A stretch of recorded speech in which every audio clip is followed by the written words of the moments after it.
Tonight, on an all-new 2020, a young woman is missing, but her family had to fight so hard to get any national attention. Why is no one saying Tamika Houston's name at the same time as Natalie Holloway or Lacey Peterson? I went to the key locations to follow the investigation. A search warrant to test for possible blood. In your heart, you're thinking something's wrong. I knew at that point that time was of the essence. She's gone. Like, we have to find her. She has to be in danger. It was just like, oh my God, what's going on? You went to Spartanburg. You wanted to see the location. If you're looking for somebody, you gotta go. You gotta look for them. I remember just sitting outside of her house in the car by myself, still not knowing what's going on. I wanna know before I leave here, y'all gonna tell me something. Either she dead or we done found her. You're Tamika's last known boyfriend. Yeah. You've got to know that people are going to look at you. I told him, you're wasting time. Tamika's home is here, and then they find the car across town at this apartment complex, which made no sense. I saw this vision of someone looking through these woods or these bushes. I knew it was connected to Tamika. Was that a real moment for you in this investigation? The key unlocks a door? We talked about her not being here at 25. You talked about her not being alive? Yes. What do you mean?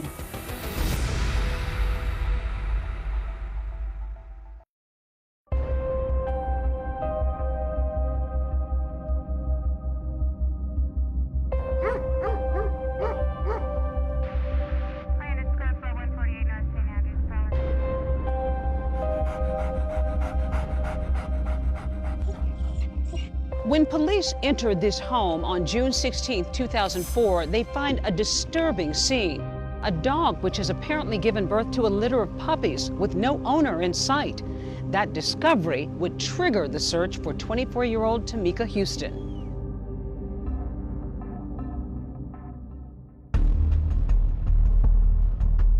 You get a call from Tamika's aunt that she's missing. How frantic was she? In missing person cases, you learn from what how their family reacts. And once I met with Rebecca and talked with her, I knew it was serious. My name is Steve Lamb. I was the lieutenant over the investigation bureau at the time. I did not know Tamika, but I felt like that Rebecca knew something was not right. My sister Gabriella called me and she said, listen, she said, Beck, she said, I called her and she hasn't called me back yet. I was like, oh my gosh, Gabby, you know what? She hasn't called me back either. And what are you thinking? I panic at that point, because it's one thing for her to ignore a casual message, but not a message like, Tamika, I need you to call me right now. So I picked up the phone and called the Spartanburg Public Safety Department to report her missing. So you get this call. What's your first effort to check this out? So our patrol division responds first. They check the residence. Nothing unusual, knock on the door, check the mailbox, check with neighbors. I remember being on the phone and they're telling me, you know, there doesn't seem to be signs of a disturbance, like the doors are locked. Her car wasn't there, which so like, oh, maybe she did just take a trip.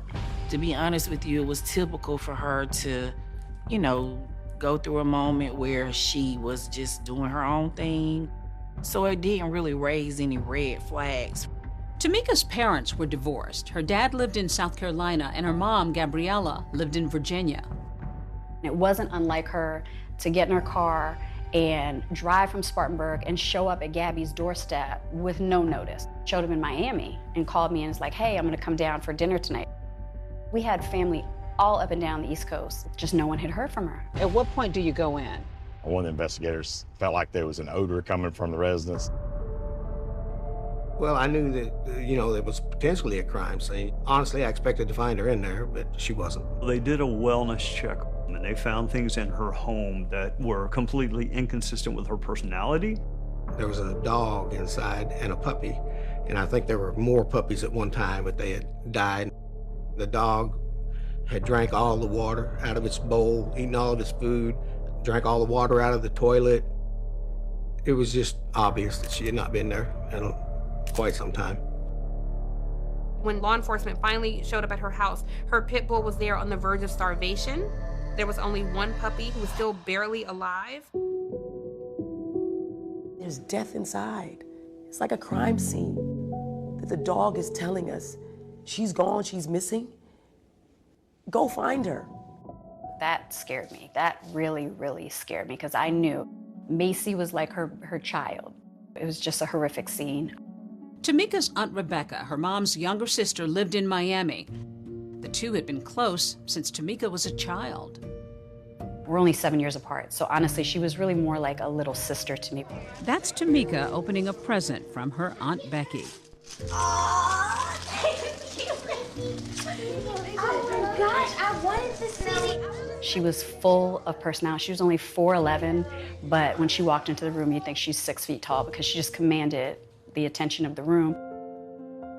Me and Tamika actually met in junior high school. She had just transferred from another district, and I was assigned to her that day. Kind of showed her around the school, became fast friends. What was the bond like between the two of them, Tamika and Zelda? Zelda and Tamika loved each other. They were, thick as thieves right away. They were more than friends, they were sisters.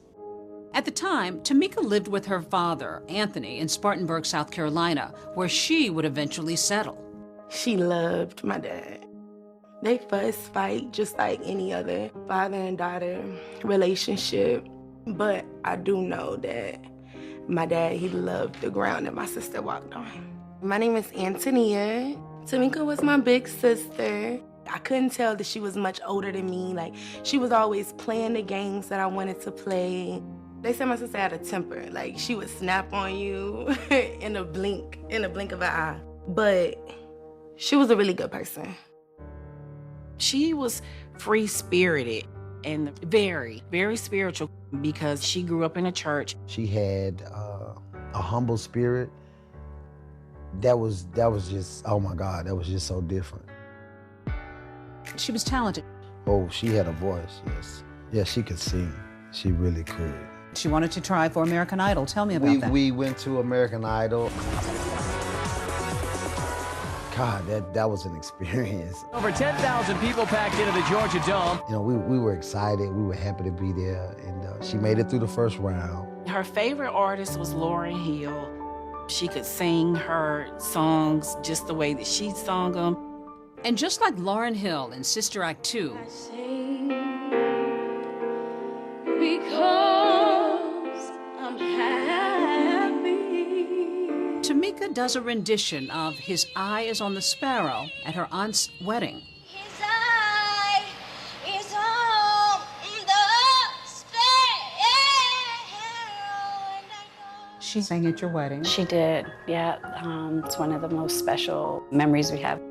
We talked about it for years, even before I was engaged to be married. I'm gonna sing at your wedding one day. He watches me.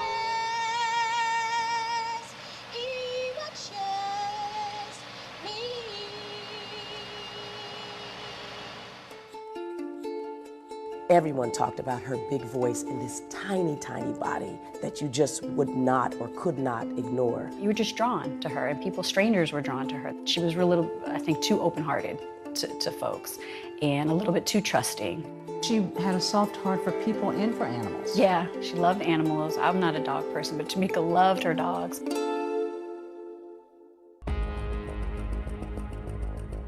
And now, strangely, police have found her dog Macy seemingly abandoned, with Tamika nowhere to be found. There was no way she would just up and leave her beloved dog to starve.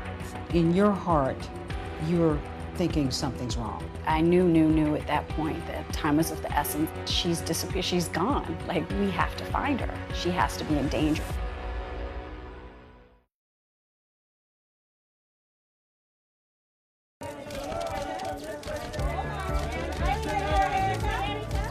That's actress Erica Alexander shining on the red carpet after starring in the Oscar-winning movie American Fiction. One day maybe you'll learn that not being able to relate to other people isn't a badge of honor. But so many remember her as that hard-charging lawyer in the 90s sitcom Living Single. Look, I'm the lawyer here. I know how to work the system. Erica's also an activist and a documentarian. In 2020, in the midst of protest over racial injustices in this country, she was approached about creating a podcast about Tamika Houston's disappearance. And at the time I thought, actually, probably no, because I knew then that very few people would want to make something about a black girl. But then, of course, I said yes, thinking, well, if not you, Erica, who? Audible Originals presents Finding Tamika, hosted by Erica Alexander. Months of reporting leads to Finding Tamika, a 10-part true crime audio series executive produced by actor and comedian Kevin Hart and influential radio host Charlamagne the God. Kevin was on the same time that I was. He was like, man, this is a story that we need to amplify because of the epidemic of black women that go missing in this country. You really gave a lot of your life to this story. That's what it needed. It needed sweat equity. If you know anything about Erica Alexander, if you've ever worked with her, she's hands-on. I hunted for clues and explanation with the family. I rode along with a detective who trailed the case, all with a goal to truly find out what really happened to Tamika. You went to Spartanburg. You wanted to see the location. Yeah. You needed to be there. It was important to be there because everything took place there.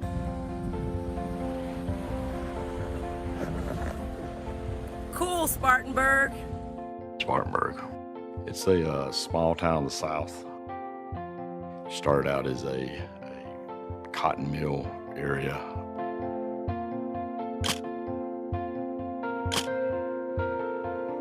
A lot of people come here to raise their families. So I would describe it as a place that you can call home. If you look at the statistics, I don't think Spartanburg is per capita anymore violent than any other. But like every other jurisdiction, you know, you're far more likely to be killed by somebody that knows you than you are a stranger. I remember just sitting outside of her house in the car by myself, still not knowing what's going on. And then I heard that my sister was missing. We definitely thought like she would be walking down the street in a minute. I remember Rebecca calling and saying that they were coming here to meet with the police department. It was just like, oh my God, what's going on? I booked a flight and I had to come here. Rebecca, well connected in the PR world, jumped in to use her experience in the media to help spread the word about her niece's disappearance. The first thing I did after landing was go directly to the police station.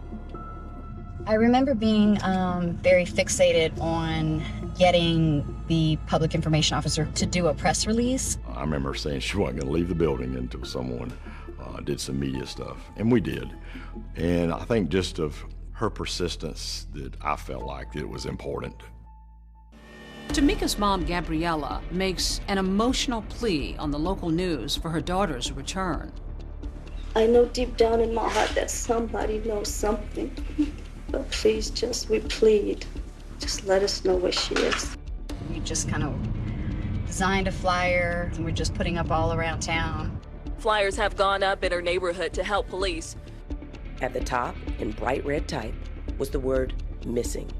Below it, in black, all caps, Tamika Antoinette Houston. Next to a description of her tattoo was a photo of Tamika. It's the Tamika everyone knows, confident, assured, and in control. What are you hearing from her friends around that time about her habits? Yeah, a lot of her friends are thinking she's out of town. And a lot of people originally are saying that that's not unusual. They thought she was going on a trip, and all those little possibilities we have to run down. Normally, she would have told someone, some family member, where she was going or if she was going somewhere. When she disappeared, Tamika was living alone. She had recently quit her waitressing job, and her family says she was trying to find herself. The reason why it took a moment for it to be discovered that she was missing, because she was at a crossroads. She wasn't working. She had told her mom that she wanted to return to school. She had broken up with her boyfriend. She had broken up with her boyfriend. So it was just kind of like a perfect storm of events. You're her last known boyfriend. How did you meet, and what was special about her? My family had a corner store. It's called Shirley's Pantry. And I leave the pantry and I saw Tamika, and Tamika's 4'11". Small. Yes, but thick in the waist. Very thick in the waist. So, and I could see she was very attractive. As I was getting on my motorcycle, I heard a voice say, "Do you have an extra helmet?" So I said, "No, you can wear mine." And it was like love at first sight. It was like a trust love, not just an attraction, something deeper than that. Tamika was someone who came into Terrance's life like a comet. He was newly separated, and her boldness and free-spiritedness was a breath of fresh air. I know that she was deeply in love with him and vice versa. I remember Terrance being a funny guy. Always joking, always laughing, and he kept my sister smiling. I do remember that. Terrance was actually the first boyfriend that Tamika was really serious about. Overall, he seemed to me to have a very kind heart. He seemed very protective of Tamika. And it was Terrance who first raised the alarm about Tamika being missing. I got a phone call from Terrance, who left me a message, actually. Hi, Becky. This is Terrance. I've been trying to get in contact with Tamika.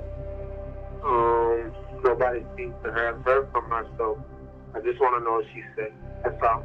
Thank you. He said that he hadn't been in touch with Tamika, that she wasn't returning his phone calls. My instinct was that I know that one of the last conversations I had with her, she had told me that they had broken up, so I thought that she was perhaps just avoiding him, but surely she wouldn't avoid me, so I'll just call her.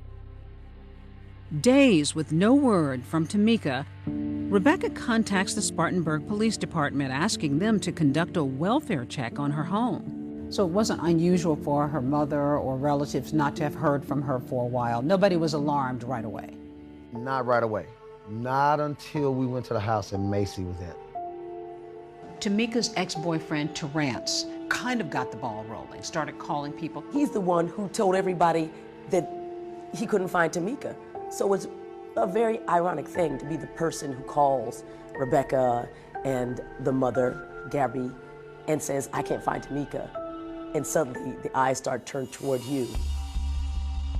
You always look to boyfriends. I mean, that's the first place you look. 2020 obtained never-before-seen law enforcement interviews. In this videotape statement, Rebecca tells police that Tamika had shared some concerns about Terrance. He was staying up real late at night, not really sleeping, pacing the floor, quoting scripture, like excessively, that his actions were being directed by God. It just worried me. According to talking to her friends and other people in the community, those two were over. I mean, she was like, "Oh, well, we're not together anymore." And she started to cry about it. And I was like, "Well, you guys, y'all will get back together." And she was like, she called me Zeke.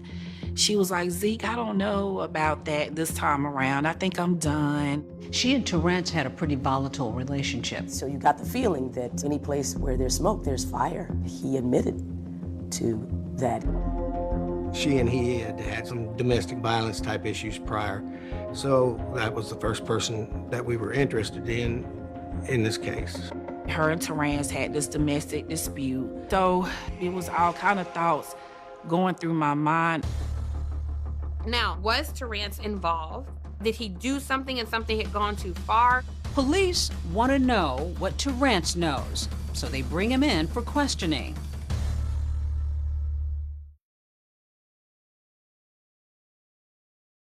Lacey Peterson was 8.5 months pregnant when she disappeared from her Modesto home Christmas Eve. Her husband Scott says he was out fishing when she vanished. Around the same time Tamika has gone missing, Scott Peterson is in the news. He's a suspect in the murder of his wife, Lacey. Scott Peterson attended this New Year's Eve vigil for Lacey in Modesto, California. All the way across the country in Spartanburg, South Carolina, Tamika's family is holding a vigil too. And all eyes are on her concerned ex-boyfriend, Terrance. We really worried about her. Been by Tamika's home and none of her mail has been picked up. She hadn't called her mom. There's a vigil for Tamika. Mm-hmm. You attend this vigil. You're Tamika's last known boyfriend. Yeah. Now yeah. she's missing. You've got to know that people are going to look at you. Yeah. Oh, yeah, I was prepared for that. Terrence was at that vigil, and some people were looking suspiciously at him. I know that Anthony, Tamika's dad, had strong feelings about that. I felt like maybe he wasn't being as forthcoming about information, and I just wanted to make sure that he was telling me everything he knew, and that if he wasn't going to tell me, that he was at least being forthcoming with police. And now with cameras rolling, Terrence is ready to answer some questions. Yeah, I want y'all to tape it. Yeah, do that, man. Yeah, that's... Yeah. You know I'm gonna do that. I'm gonna shut the door. Ain't no problem. That's fine. Yeah. Good. We started following up on past history and interviewed him to see if he may be linked to her disappearance. If you talk to anybody, man, that knows me, man, I ain't nothing but love, man. I ain't nothing but love. And I, you know what I'm saying, I have been for the last 2 weeks, man, Scott Peterson. He was pretty open about the fact that there had been violence in their relationship. That's not something that most people volunteer. So the fact that he was honest about something that was inculpatory, I think tended to make them believe him a little bit more when he said, look, I haven't seen her. I understand why you're talking to me, but I didn't do it. I could disappear on y'all and make y'all do some work. My people been loading up, man. You want to leave here? I'm like, no, I don't want to leave. I want to know before I leave here, y'all gonna tell me something. Either she dead or we done found her before I leave here. You tell police that even though you've broken up, that you still have feelings for her. We had to separate. But the bond, it wasn't going nowhere. I love her, man, and I miss her, and I want her to come home. Police have no evidence linking Terrence to Tamika's disappearance, but he remains a person of interest. What must it be like to suddenly walk in a room and people are saying that you killed your girlfriend or you could be a murderer? Where do you hide? Where do you go? You don't.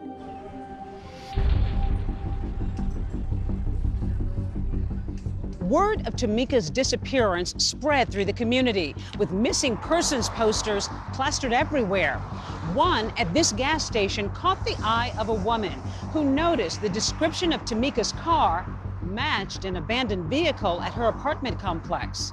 Sunday, I got called at home and said that patrol officers had found her vehicle on the other side of town.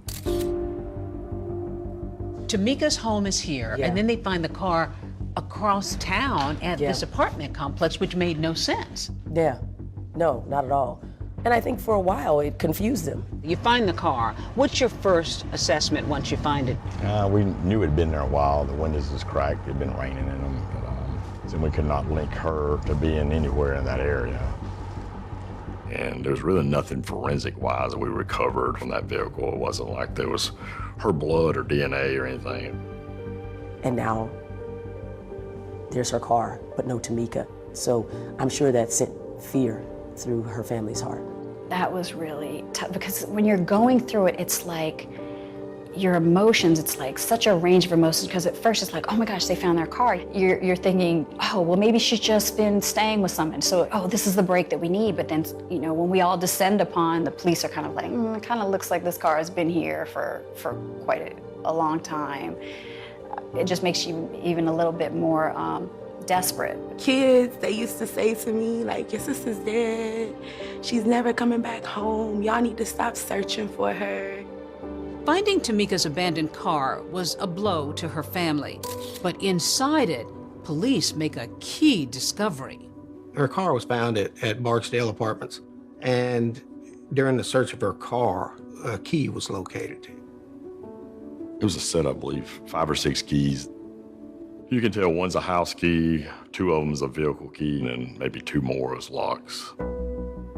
They didn't fit her house, they didn't fit her car. We didn't really know what these keys were for or where they had come from. That led us in a little bit of the right direction and also into more problems.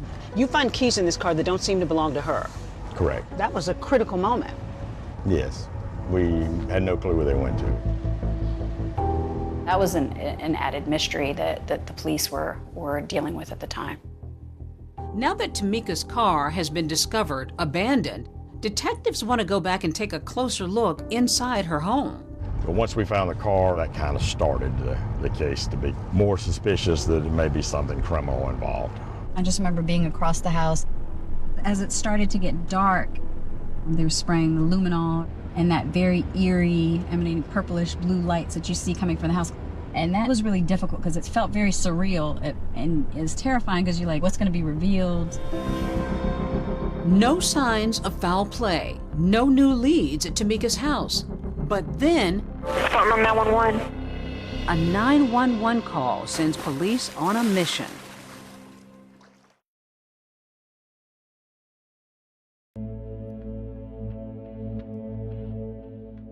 Her car was found abandoned on the north side of town. No one has seen or heard from her in nearly a month. I want Tamika to know that we love her and we want her to come home. In the very beginning, where does this investigation take you? Are you getting any leads? Not really. We put out some stuff locally, media, and talked to the families, neighborhoods, some community people here who knew Tamika, but really didn't have a lot to go on. And you get this 911 call. Yes. Department 911. My brother just came to my house and told me that he killed his girlfriend and put her in Cleveland Park Lake. You have a 911 call that talks about someone being put in the lake that's been killed, and it's pretty much the exact same length of time the car had been sitting in the parking lot. Did it sound credible that somebody might have tossed somebody in this small lake? It sounded credible to us, just the way the guy was talking. Where does he live? He stay over there in Barksdale. The Barksdale is the same apartment complex where police found Tamika's abandoned car, and it's just blocks away from Cleveland Park Lake. Police get wind of a 911 call that happened about the time of her disappearance. You listened to it. What did you make of that? Who is making this phone call? And they're talking about dredging the lake and doing all these things with the lake. It just adds kind of to the desperation of the situation. We actually put some divers in that day, 2 local divers, and they couldn't find anything. And then we put cadaver dogs were here as well, and they kind of cleared it.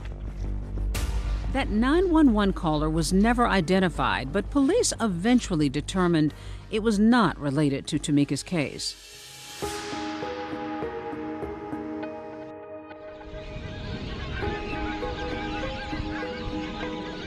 You get a lot of calls, most of which turn out to be either innocently mistaken or crank calls.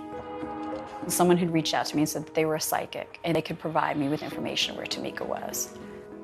And all I needed to do was Western Union them. And you did? I did. Just out of desperation? Just out of desperation. And he gave me this ridiculous story of, that she was being held against her will, and just very vague information. In hindsight, I know better. That's the downside of publicity there. Lots of crank calls. The upside is you get some really, really good information. In fact, there were those who truly wanted to help the family.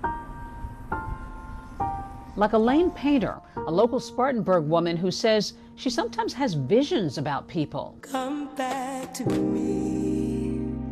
My husband was leaving for work. He brought the newspaper in and laid it on the kitchen table. Come back to me. He said, this beautiful girl's missing. She's a young girl, we need to pray for her. So I looked at the picture and she had this captivating smile and these beautiful eyes. Come back to me. And I moved the paper over and I just put my hand on her face and I prayed that they would find her alive. Come back to me. I just pray a lot. I'm not a psychic, I don't read cards. I saw this vision of someone looking through this woods or these bushes. And I knew it was connected to Tamika. Come home. Elaine felt her vision was too powerful to ignore, so she calls police. We have that quite a bit. On major cases, people feel like they know some information in some fashion or form. We listen to everyone who contacts us. We rode around a few places and she knew some things about some areas that we've had major crime scenes. They stopped by this lake. He said, do you think she could be in the lake? I said, no, she's not in the lake. You won't find her body in water anywhere. He said, "Do you think she was shot?" And I said, "No, she wasn't shot. There was a lot of blood." I guess I thought I was just gonna ride over there and I was gonna see this guy looking through some bushes and say, "Okay, case solved." But I would go back home crying every time because I thought God sent me to find her. I couldn't, so what am I doing? I'm wasting their time. Miss Painter was very humble, amazing lady, was just trying to help out in the case. And I wanted to listen to her. Police are actually open to Elaine's help. And months later, she goes on another ride along with them after she says she has a new and very specific vision. I could see blood, her crumbled body on the left side of the closet. A closet? Police aren't sure what to make of this. I can't stop searching. But they do know that time is of the essence, and Tamika's Aunt Rebecca is doing everything she can to push for more public attention. You're a PR exec. Your husband's an NFL player. If anybody should be able to attract attention, I would think it would be the two of you. Yeah, you would But yet think. you're struggling to get the message out. Right. I was used to the media being, enthralled with these stories. I assumed that I was going to be able to get that sort of attention for Tamika, and I could not have been more wrong. It's hard to beat the media for getting a face out there. Whatever leads it could generate, that's what she was after. I need all eyes looking for her. Anything that anyone I could reach out to, I was. While Tamika's case did get local news coverage, Rebecca noticed that some other missing women were getting widespread national attention. 27-year-old Lori Hacking went for her morning jog and never returned. Tamika was missing, actively missing. I had no leads on where she was. That it was pretty devastating to see Lori Hacking's case become a national story really overnight. And you're being met with silence. Yeah. How frustrating was that? Extremely frustrating. But her persistence pays off. Tamika's case is now getting noticed by John Walsh's America's Most Wanted. Tamika Houston is a young woman who disappeared down in South Carolina. Will the spotlight on her case now lead to finding Tamika?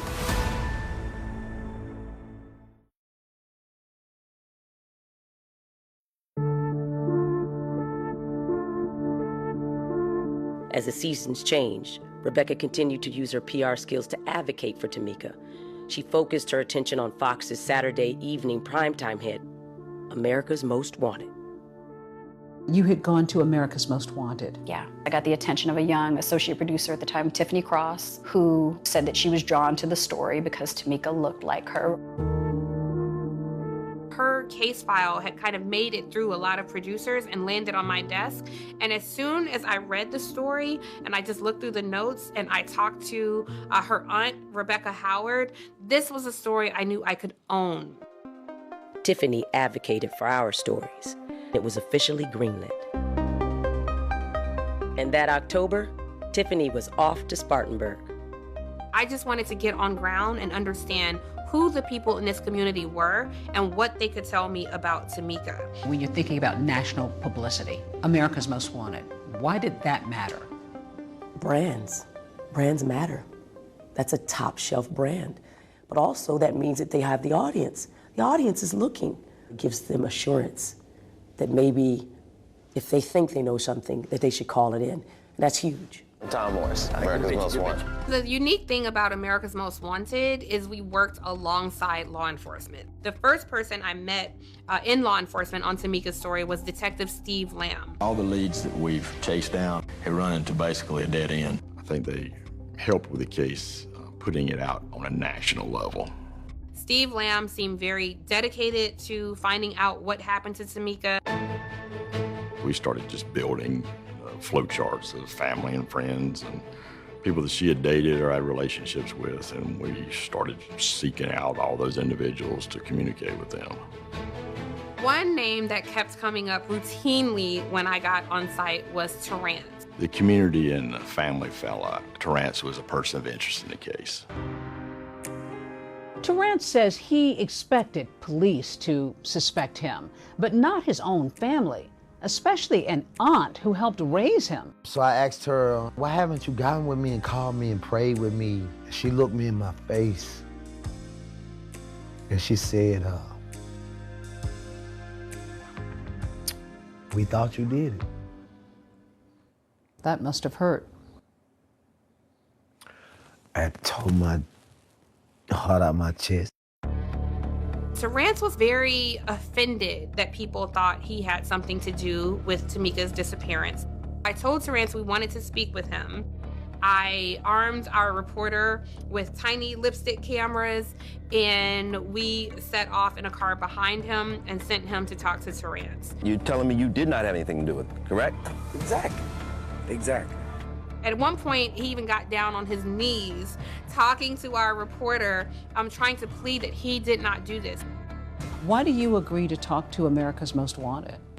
I wanted the story to get out.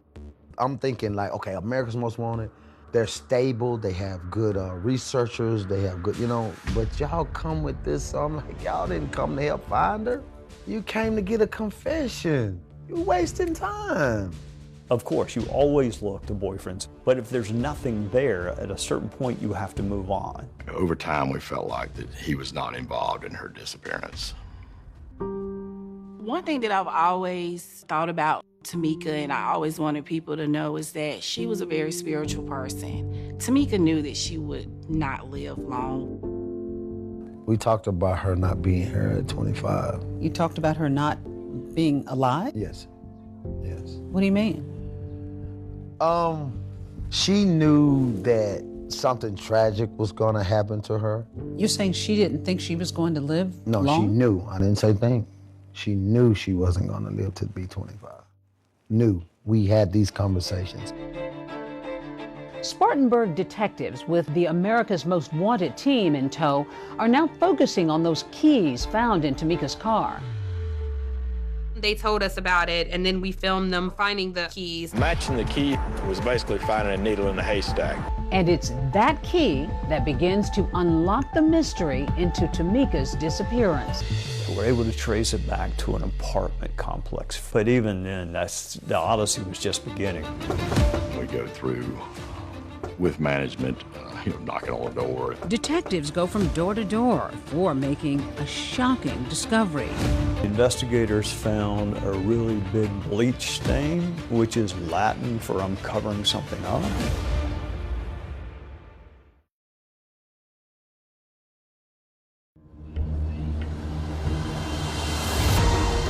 In the very beginning, where does this investigation take you? Are you getting any leads? People knew that Tamika had gone missing. Was that a real moment for you in this investigation? You finally, the key unlocks the door? I thought we did something like this. Saying on TV, but not in real life.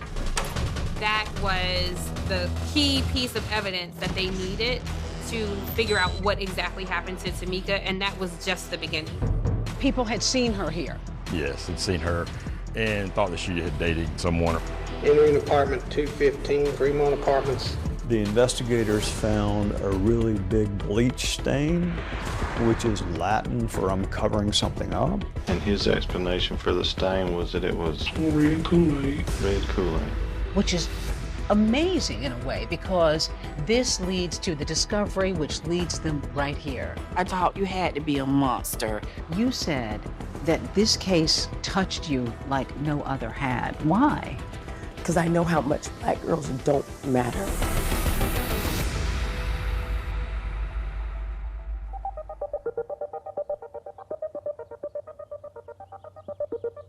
There's a woman out there who's helpless, and we don't know what happened to her. Family members say Tamika would never leave her pet home alone. The weeks turn into months. The search goes on. Yeah. No sign of Tamika. I still had so much hope that she's gonna pop up. She's gonna pop up. Tamika's black Honda CRX was found here at the Barksdale apartment complex, but there was no sign of a struggle, no blood, no Tamika. They find Tamika's car, and then they find these keys. What did you learn about those keys? I look at keys all the time, and I never think about what's on them.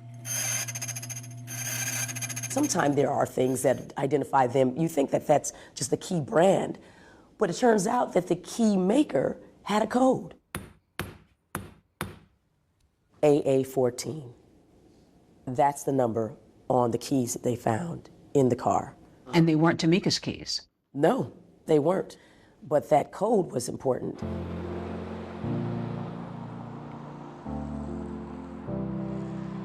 Fate must have been on Lieutenant Lamb's side that day as he stepped into one of the local key shops. Well, fate and fate. We just decided to go to a local locksmith who had been here for decades and show him the keys to see if he had any ideas. And one of the keys had a stamp, and it was a code that he recognized that he had created. It was crazy. Again, AA-14, it told him that he made the key, but also through his files, suddenly, boom, he can tell you where those keys fit. When this particular key was brought to us, we knew it was a housing authority key, so we then cross-referenced it, and we saw the AA-14 matched the Fremont school apartment. That code told him that it was made for the Fremont school apartments. Which is amazing in a way, because this leads to the discovery which leads them right here. How do you even begin to figure out where these keys go to here? We just went to management and told them what we were doing, and we were allowed to try the keys. With Tamika missing and the clock ticking, the question is, could she be held inside that apartment complex? We tried every single apartment, and the last one opened. Was that a real moment for you in this investigation? You finally, the key unlocks a door? Yes, it was. I mean, it was great for us. I think it was one of the turning points in the case. It opens like a storage room. And as it turns out, when somebody moves out in those apartments, they just swap locks from an apartment that's empty or another room, and they just swap the locks between the two rooms, and they keep no record of it. When he tried the keys and the door opened, that was the key piece of evidence that they needed to figure out what exactly happened to Tamika, and that was just the beginning. It didn't fit an active apartment, but at least we knew we were in the right apartment complex at that point. We processed it just to make sure she was not being held down there, but it turned into nothing. And had Tamika had any connection to this apartment building, that, as far as you knew? Loosely, we thought, but we didn't have anything for sure. But now, once we started talking to people in the apartment complex and things, people began to know who she was. People had seen her here? Yes, had seen her and thought that she had dated somebody named Chris that lived here. Tamika's best friend, Zelda, had actually met Chris, but only one time. The last time she saw Tamika. She knocked on the door, and she had a guy with her, and they came in, and she was like, "Hey, Zelda, this is my friend Chris." And I was like, "Hey, Chris," and he was kind of standoffish. Like, where did he come from? She was like, "Oh, he's just my friend." His demeanor was really odd. I'm like, who is this guy? Chris Hampton was another boyfriend of Tamika's, and he had a little bit of a record. He was out on a bank robbery, on some probation. He had actually called the FBI when they were working that bank robbery, saying he hadn't done it, that it wasn't him, and but they were already showing his pictures. What had you known about Chris Hampton? Anything? Nothing. From my understanding, he was relatively a new person kind of in her universe. I was her aunt. We did have a very sisterly relationship, but I think she would look to me for approval. If she just met somebody that she wasn't really sure about, like by the time that she lets me know that she's dating someone, it would be more of a serious type of relationship. So I had no clue whatsoever that she even knew this person. He was one of the people she had dated in the past that we put on the list that we were trying to contact and interview. We determined at some point that Christopher Hampton had been a tenant in an apartment there at Fremont Apartments. So he very much became a person of interest.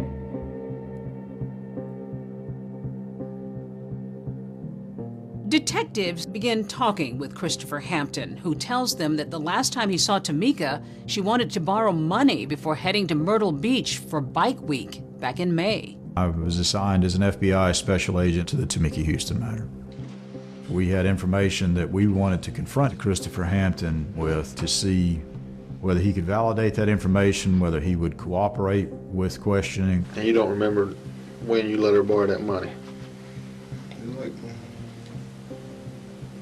I said, I told you last time, it was like a couple of days before bike week started. Did you see her at any point after Nah, that? that was the last time I seen her. He was wanting to be helpful and was trying to give the last information that he remembered when he last saw her. This was your girlfriend? Nah, we just, she was one of the girls I was messing with. He shared that he had a girlfriend that was pregnant. And so that becomes a point of confrontation in these interviews. Is Tamika aware of this? How does she feel about that? But she know that I had a baby on the way and she respected it. My baby mama. And she respected it. Do you have anything to do with her disappearance? Nope. I don't know nothing about it. She was one person I messed with, and I hate, she missing her, but, I got a life to live. I never thought I'd be in the middle of something like this. Saying on TV, but, not in the real life. I've got a mother and a father and an entire family doesn't know what happened to this little girl. Yeah, but, and I guarantee nothing happened to her. What if she come back, That's right. Christmas time. While police have no evidence on Christopher Hampton, they want to keep him talking. Then a letter written on Christmas Eve offers detectives a gift they weren't expecting. What's inside would break this case wide open. And instantly, I knew, why is this guy telling us he rented a carpet cleaner?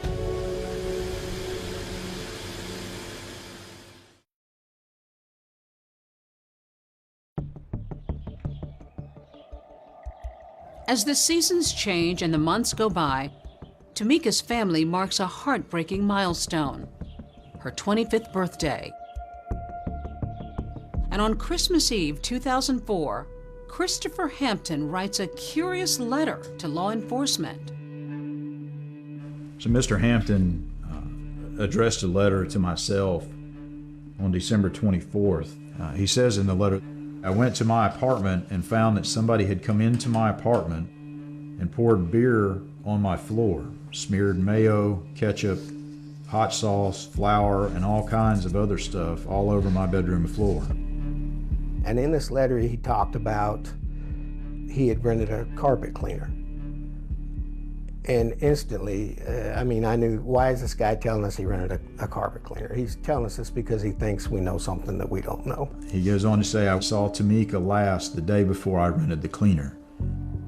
We felt that was very unusual for someone to write a letter to law enforcement about unusual damage in their apartment and ring a steam cleaner, right after the last time they saw someone missing. I remember Steve bringing me the letter, and my thought is, we have a missing young woman that you were connected with, and you want us to believe it's ketchup? Keep talking, keep writing. That letter raises suspicions about what might have happened in Hampton's old Fremont apartment, so detectives check it out. Which apartment then? Far corner. Back here? Far corner, top apartment. We didn't have a warrant, but the lady opened the door, let us in. We didn't tell her why we were there, but other than trying to investigate a crime. The investigators found a really big bleach stain, which is Latin for I'm covering something up. We felt like there was enough to execute a search warrant at that prior apartment he lived in. Entering apartment 215, Fremont Apartments. When we were processing Chris's apartment, we would walk through doing a videotape document what it looked like before and after. Straight across the hall is your first bedroom. We use Blue Star to spray on the carpet. You spray in the dark, and if there's human blood there, it will illuminate, and it hit in his bedroom area and in his closet area. Blood was found underneath the carpet. Once we pulled the carpet up, there was large amounts of blood. It soaked through the carpet and was just on the floor, and a lot in the closet. You find blood in the apartment? Yes. But is it Tamika's blood? We didn't know at that time, but eventually we did. Over the course of a few days, we linked DNA back to her. With this latest development, Tamika's family now is struggling to keep hope alive.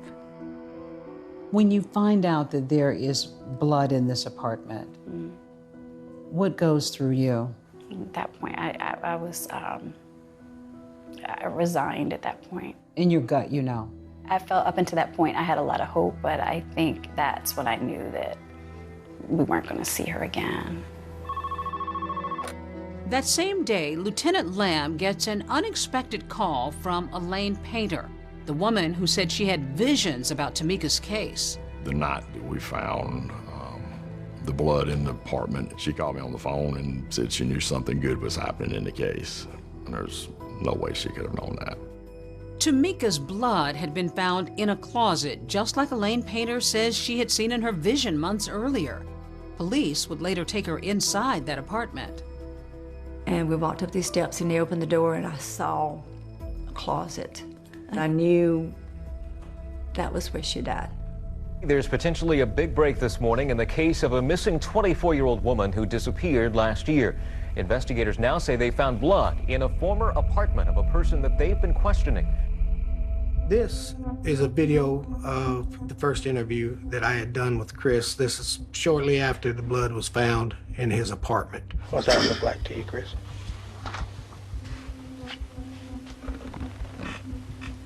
Some kind of stain, like. Mm-hmm. It is. That's underneath the carpet in your room. What kind of stain? That's blood. See this letter right here that you wrote? Mm-hmm. In that letter you talk about cleaning the floor, all right? And what this is a crime scene. Yeah, I don't know about it. When I interviewed him, he was uncooperative. He didn't want to acknowledge anything. Whatever happened to Tamika happened right there in your apartment. Yeah, I don't believe that. Listen to me. I don't care if you believe it or not, I'm telling you, all right? No, my candy apartment had all kind of damn flour and stuff on my floor, like beer. People pour beer on the floor or something. All kind of like ketchup and stuff like that. No, I ain't got nothing. I ain't with that. He doesn't want to accept the facts for what they are, that this is blood residue, this is not a kitchen condiment. Well, her blood is all over your floor. How you know her blood? It could be anybody's blood. No, it can't be anybody's blood. How long you think we've been doing this? You don't know that we can tell one person's blood from another blood? I doubt it. You ever heard of DNA?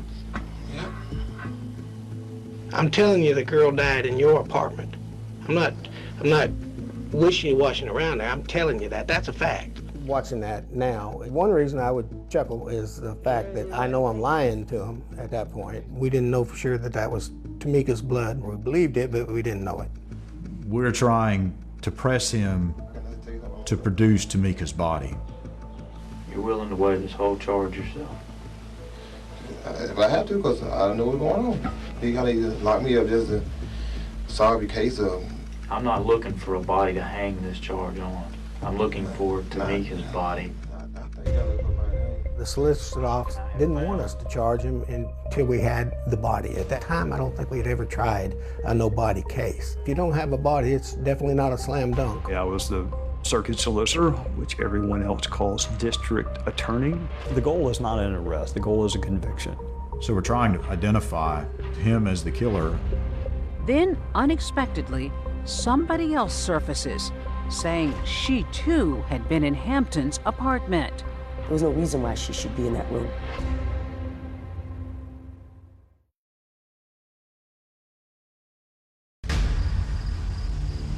Tom Morris has the story of a young woman with a big voice and a big heart. She may have followed her heart into some big trouble. Tamika Houston has been missing for 10 months when the America's Most Wanted segment airs. We decided to come to Spartanburg to see what AMW could do to get some answers for Tamika's family. The tenant had cleaned up what he thought was ketchup. Crime lab techs went to work, and they didn't find ketchup. It was Tamika's blood. America's Most Wanted was this show that was interactive. We'd love to hear from you. You can call 1-800-CRIME-TV, ask for me or the detectives. People would watch the show on Saturday night in real time, and anyone could call in with a tip. And where are you located? The show's got a hotline in their studio in Washington, D.C. Can you describe it? Where trained employees and law enforcement are at the ready in case a lead comes in. My name's Steve Lamb. I'm from South Carolina. We would have cameras there. You would even cover law enforcement walking around from phone to phone. And sometimes they'd say, hey, I have something. And you would give the phone to the detective and they could talk to the person. America's Most Wanted. Round glasses. We'll pass this information along. Lieutenant Lamb said they waited and calls started to come in. And somewhere near around midnight, they got a call from a young woman. Someone here locally who felt they may know some information. You move the dresser. She is a young juvenile that had a relationship with Hampton and had went over to his residence close to the crime scene time and had been with him that evening. Said they go back into his bedroom. She said that he spilled Kool-Aid in the floor. I got an investigator here locally in Spartanburg to meet that individual that night. She knows exactly where that stain is. That kind of helps seal up some information in reference to the case. The caller is just 15 years old. Police bring her in and interview her on camera. This is the first time that video is being shown publicly. We blurred her and altered her voice. When I looked at the show tonight, the America's Most Wanted, they said they was talking. They said that whoever it was said that it was ketchup. That stain did not look like no ketchup. It looked like that was liquid that had been poured. It looked like it was coming from the closet. She said the dresser was pulled in front of the closet door. She knew something that we had not released. We had no further evidence pointing to where Tamika might be. And the fact that this 15-year-old girl made a link, a connection between blood on this person's floor in his apartment was interesting to us. And he didn't have no cover on his bed. It was just a brand new bed. She had visited his apartment and he had what appeared to be a stain that could possibly have been blood, but he tried to explain it away. And his explanation for the stain was that it was red Kool-Aid. Red Kool-Aid. That's what he told me. I get goosebumps. There was no reason why she should be in that room. In a way, you're grateful, but then again, you're horrified.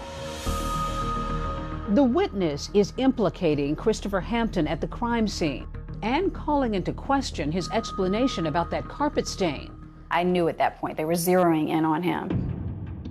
National media coverage matters in missing persons cases. It's not just any coverage, it's primetime coverage. Because although it may take a village to raise a child, more often than not, it takes a nation to find a missing child, or anybody for that matter. In the early 2000s, there was a lot of missing white women that got outsized attention. And it was very frustrating to be a Black woman working in newsrooms and seeing how different stories stayed on television consistently. I was like, listen, you guys are ignoring Black women at their expense. In this country, we have 40% of missing persons cases are persons of color. Why is it when you turn on your television, you only see white faces? Tomorrow marks 1 week since 18-year-old Natalie Holloway vanished on the last day of her senior class trip. I was reporting on that case in Aruba, yet I had not heard of Tamika Houston. Right. You're reporting on Natalie Holloway, and you're a Black woman and don't know about it. Like other reporters, I too was covering all kinds of stories, often about missing people, women in particular. Not realizing some of the people who weren't being covered. What did you hear back when you said, it seems that you're ignoring Black women? There's an ABC News reporter who did write a story about the disparity in which missing Black women versus missing white women are handled by media. That was the first bite that I got. Why did it matter that she didn't make front page news? That's the gold standard. A national conversation about a missing person is the difference between sometime not only being found, but never being forgotten. It's just hard and very devastating for me. Everything I'm hearing, it's not good, so of course it's killing me. She's not out there. If something has happened to my daughter, I just want to put her to rest. While Tamika's parents are grieving, Christopher Hampton, in custody for violating his parole for that bank robbery, is busy making calls from jail. Hello, this is a collect call from? Like this one to an ex-girlfriend. But it was a piece of paper in there, and it had one of your yellow notebook things. Mm-hmm. And it had fingerprints and blood on it. I don't know what it was. She contacted us and said she had some belongings of Hampton's. Christopher Hampton's ex-girlfriend turned in his wallet. Lieutenant Lamb was going through it and found a drop of blood on a photograph in the wallet. There was some smudge marks that looked like blood and a partial print. We do the testing on it as Tamika's blood. At this point, that was enough to convince the solicitor's office to go ahead and let us charge him. You have her blood in his wallet. You have her blood on the floor of an apartment that he used to live in. It's no longer a question of who did it. It is now a question of what happened. There was still the outstanding question of, well, then where was Tamika? What happened to her? And only Chris Hampton had those answers.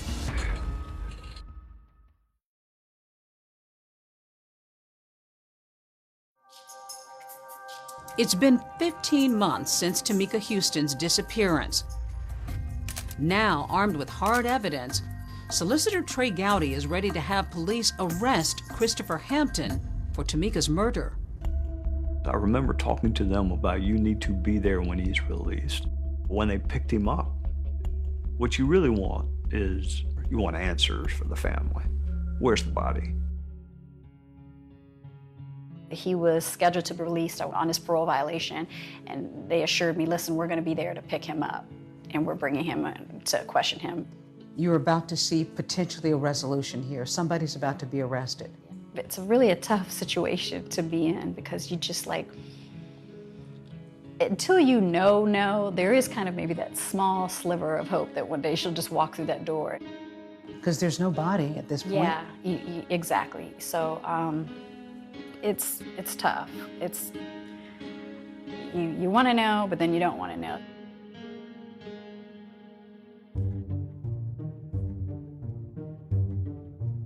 We made arrangements the morning that his release that we would be there, and over the course of our ride back, he was nervous that we were going to put him in front of cameras. So we went to another location. We got cheeseburgers from a local restaurant, and I made sure that we asked for a ketchup bottle, not to little packs, we want a bottle. We were sitting there talking, and the ketchup bottle's on the corner of the table, and I said, don't knock that off in the floor. And he kind of laughed about it, or snickered about it. And I think that was kind of the turning point for him. He stood up, and he said, let's go. And I said, where do you want to go? And originally I thought he meant to jail, but he said, I'll take you to where she's at. My God, Tamika, is this where fate, faith, and fortune unfortunately meet? Have we finally found you? How did you handle that news that he was going to lead police to her body? Major Lamb, I remember him calling me and saying that he finally said that he was going to lead them to Tamika. I said, okay, I'm on the next flight there. When I got the phone call, I think I just lost it. Yeah, it was tough. It was just me and my dad when we found out. And I just remember him like screaming to the top of his lungs. And then that's when I knew like my sister was never coming back.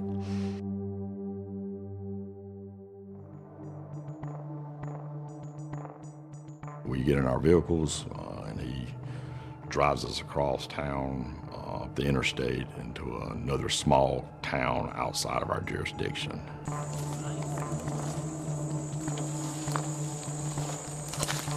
Miss Houston was found in a wooded area, good bit of brush and undergrowth in the area, but some clearings as well. We get out of the vehicle, we walk probably 100 yards into the woods, and he points out where it is. It turns out Hampton had made a cross with tree branches and laid them on top of the makeshift grave where he'd buried Tamika. As if I'm going to fashion a cross and put it there is somehow going to mitigate what he's done. Miss Houston was buried in a shallow grave, and some of the Remains of Mrs. Houston had been scattered about the area. Right here. There were a couple bones on the surface that they saw at that time, and it was in Spartanburg County. Multiple law enforcement agencies were at the scene. When I arrived that night, they're still processing that scene and trying to collect her remains. It was gut-wrenching at that point. You just know, you felt so remote, and you felt like, it's like she's been out here alone for all this time. You feel really helpless. I open my arms for your embrace, but all I feel is empty space.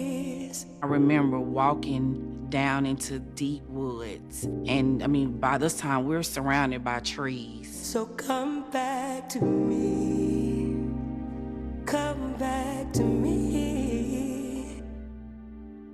Watching the pain on my sister's face, it felt like she was in physical pain. It was really just difficult to see her going through that.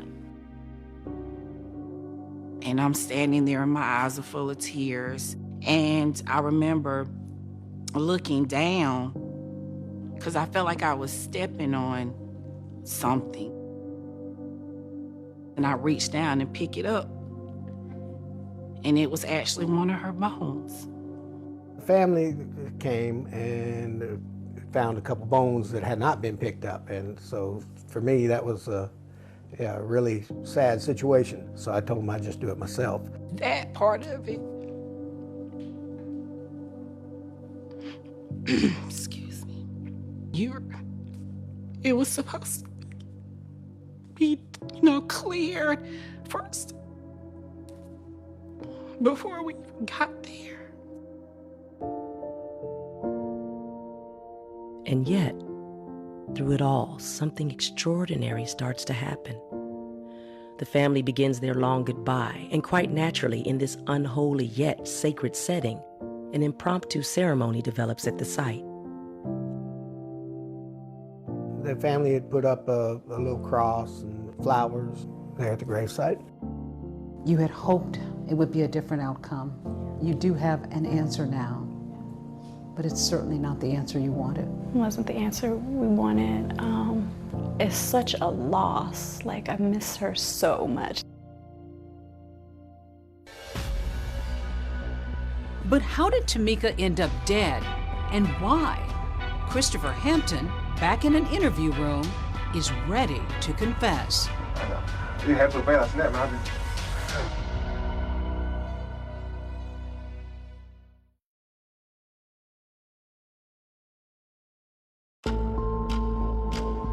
This makeshift gravesite deep in this wooded area near Tiger River is where Spartanburg investigators say Christopher Hampton led them. Deep into the brush, investigators say Hampton showed them where he dumped Tamika's body. Just recently identified after a long, grueling investigation. After Christopher Hampton leads authorities to Tamika's remains, he then sits down to tell investigators what he says happened the day Tamika died. We returned back to the police department to interview him in reference to the case. He tells a story of an argument over money, and he's ironing clothes for work. Kind of tell him what happened. She wanted to borrow the money, so I said, I ain't got it right now. I said, I got a ticket coming up, I got to pay. I said, and plus, my baby, she gonna be born, I got to buy some stuff for her. Okay, tell him what happened. And she got mad, she said, well, God, she says, you always talk about that baby. You making the money, you give me some money now. She yap. She stood up and I'm saying she went to August, she was like, yap. So I just. What happened? I just trying to turn down. They have a little disagreement, and he turns around and hits her with the iron. It happened so bad, I snapped, man. Turn all the way around and show me, so I understand which side we think. It had probably. On this side. Right, that's all we had. Based on the crime scene, Detectives aren't sure about Hampton's story. I think there was considerably more damage than what probably would have been caused by just getting hit in the head with an iron. Did you go check her, or did you just... I panicked, man. I got up out of there. You panicked and you left? I got up out of there. When you heard about Chris's confession, when you heard him say that he killed her, I was really angry. It seemed so violent and so senseless. He said it hit her, and he didn't know what to do, and then left and came back. He felt like, she'd be up and gone when she wasn't. So he panicked and wrapped her up in a comforter off the bed and put her in the closet. He had such little regard for her life that he dragged her in the closet and moved a dresser in front of the closet. It was almost like he wanted it out of sight, out of mind. It didn't happen. I'm scared, so I put in the closet and stuff. Put the sling over the thing, got the dress over on the door. Hampton tells them he places a dresser in front of the closet door, just as the 15-year-old witness had described to police. You're dealing with the psychology of someone who could take a life and then be with this underage girl, and this body is in the closet the entire time. He said he wrapped the body up in his bedding and carried her out to the car. He goes to Walmart and buys a shovel. The sun's coming up, and he decides to drive down this dirt road, take her in the woods, and he digs a grave. Okay, what do you do next? I buried her. He put the dirt back on top of her. Put her out in the woods, buried her in the woods. Horrific. Did you put anything else on top of it? Made a cross with it. Like with the tree, like a cross. Was you doing that just as like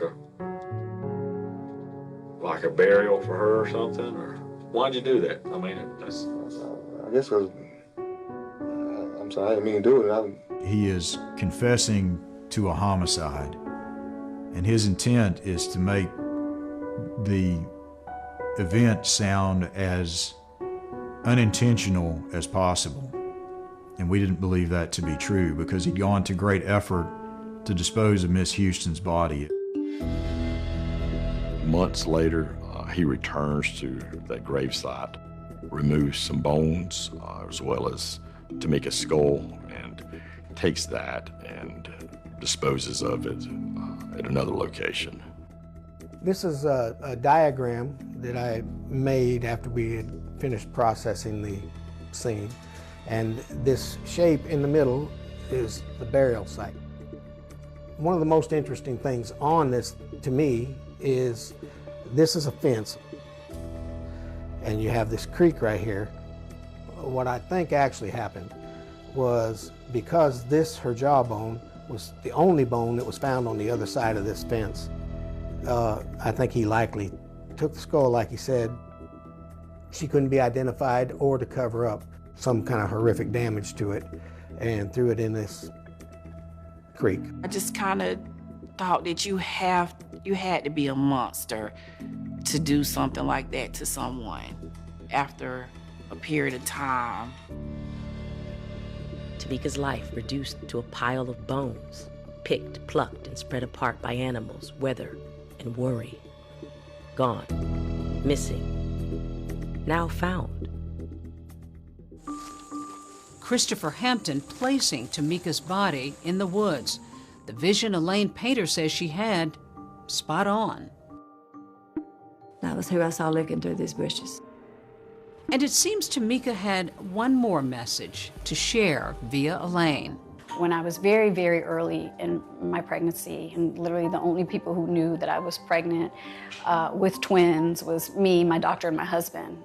Elaine called me, and I had a couple of miscarriages previously, and she's like, oh, Rebecca, and I could tell she was struggling a bit. She says, yeah, I'm seeing Tamika, and I keep seeing her, and she's holding these 2 blue bundles, and I'm like, really? I said, I don't have any idea what this means. I did not know that she was pregnant with twins. Maybe God was saying that it's going to be okay, that you're going to get to keep these. I was just blown away because, I mean, again, and I knew what the sex would be of my twins. Twin boys. Yeah, twin boys. And Two blue bundles. Two blue bundles. And to this day, I always feel like Tamika, she's watching them and she's around. With the sound of the song, Some Way, Somehow, a memorial service for Tamika is held in South Carolina. These people gathered here at Foster Chapel Baptist Church in her honor. Tamika Houston is later buried in Fairfax, Virginia, just a few miles from her mother's home. I was so confused on why she had a closed casket. I was really confused. I'm like, I want to see my sister. Like, and that's when my mom, like, she kind of explained it to me, like, it's not much in the casket.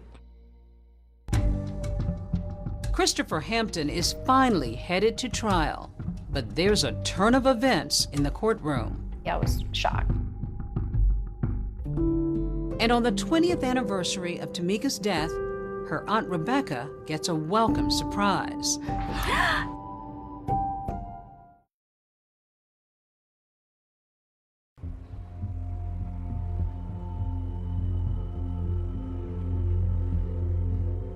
Nearly 2 years after Tamika Houston went missing, her former love interest, Christopher Hampton, is heading to trial. It felt like it was going to be, you know, a really tough couple of weeks in Spartanburg, but on the first day of trial, he ends up pleading guilty. I was shocked.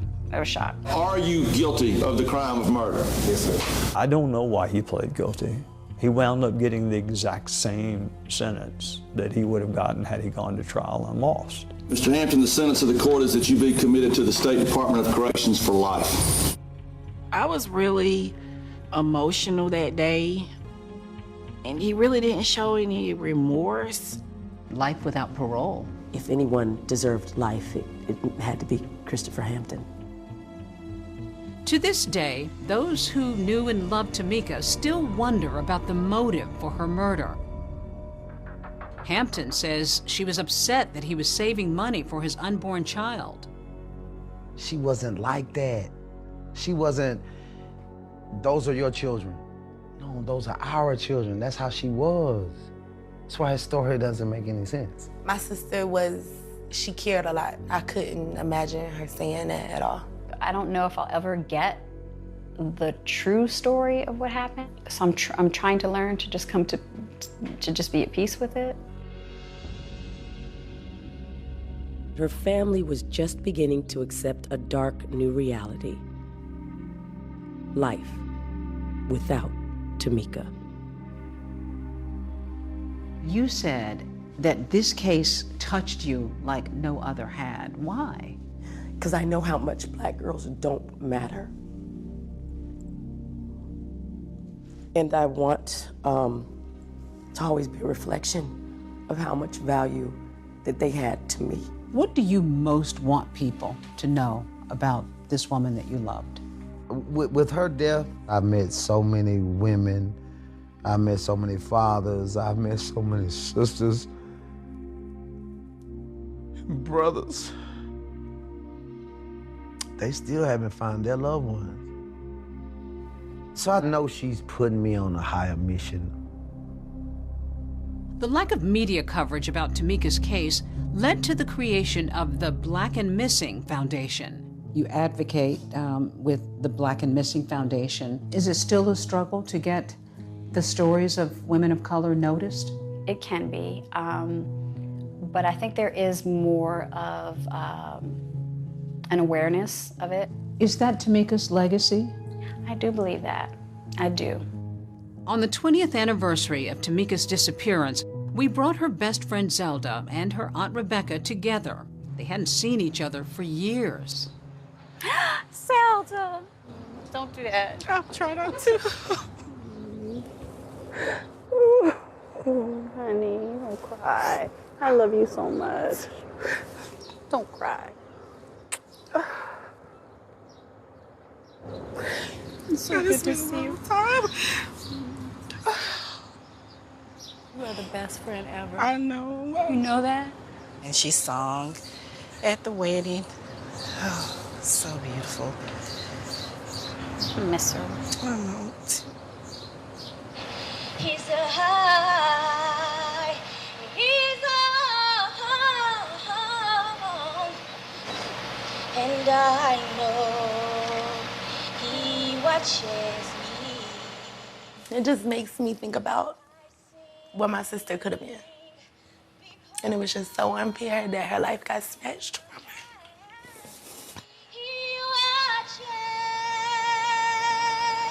He watches me. What a deeply moving report tonight, Deborah. A quick note here. 2020 did reach out to Christopher Hampton for comment. He did not respond. So far, David, his appeals have been denied. For more on this case, you can listen to Erica Alexander's Audible original series, Finding Tamika. It's available now. That's our program for tonight. Thanks so much for watching. I'm Deborah Roberts. And I'm David Muir. From all of us here at 2020 and ABC News, good night.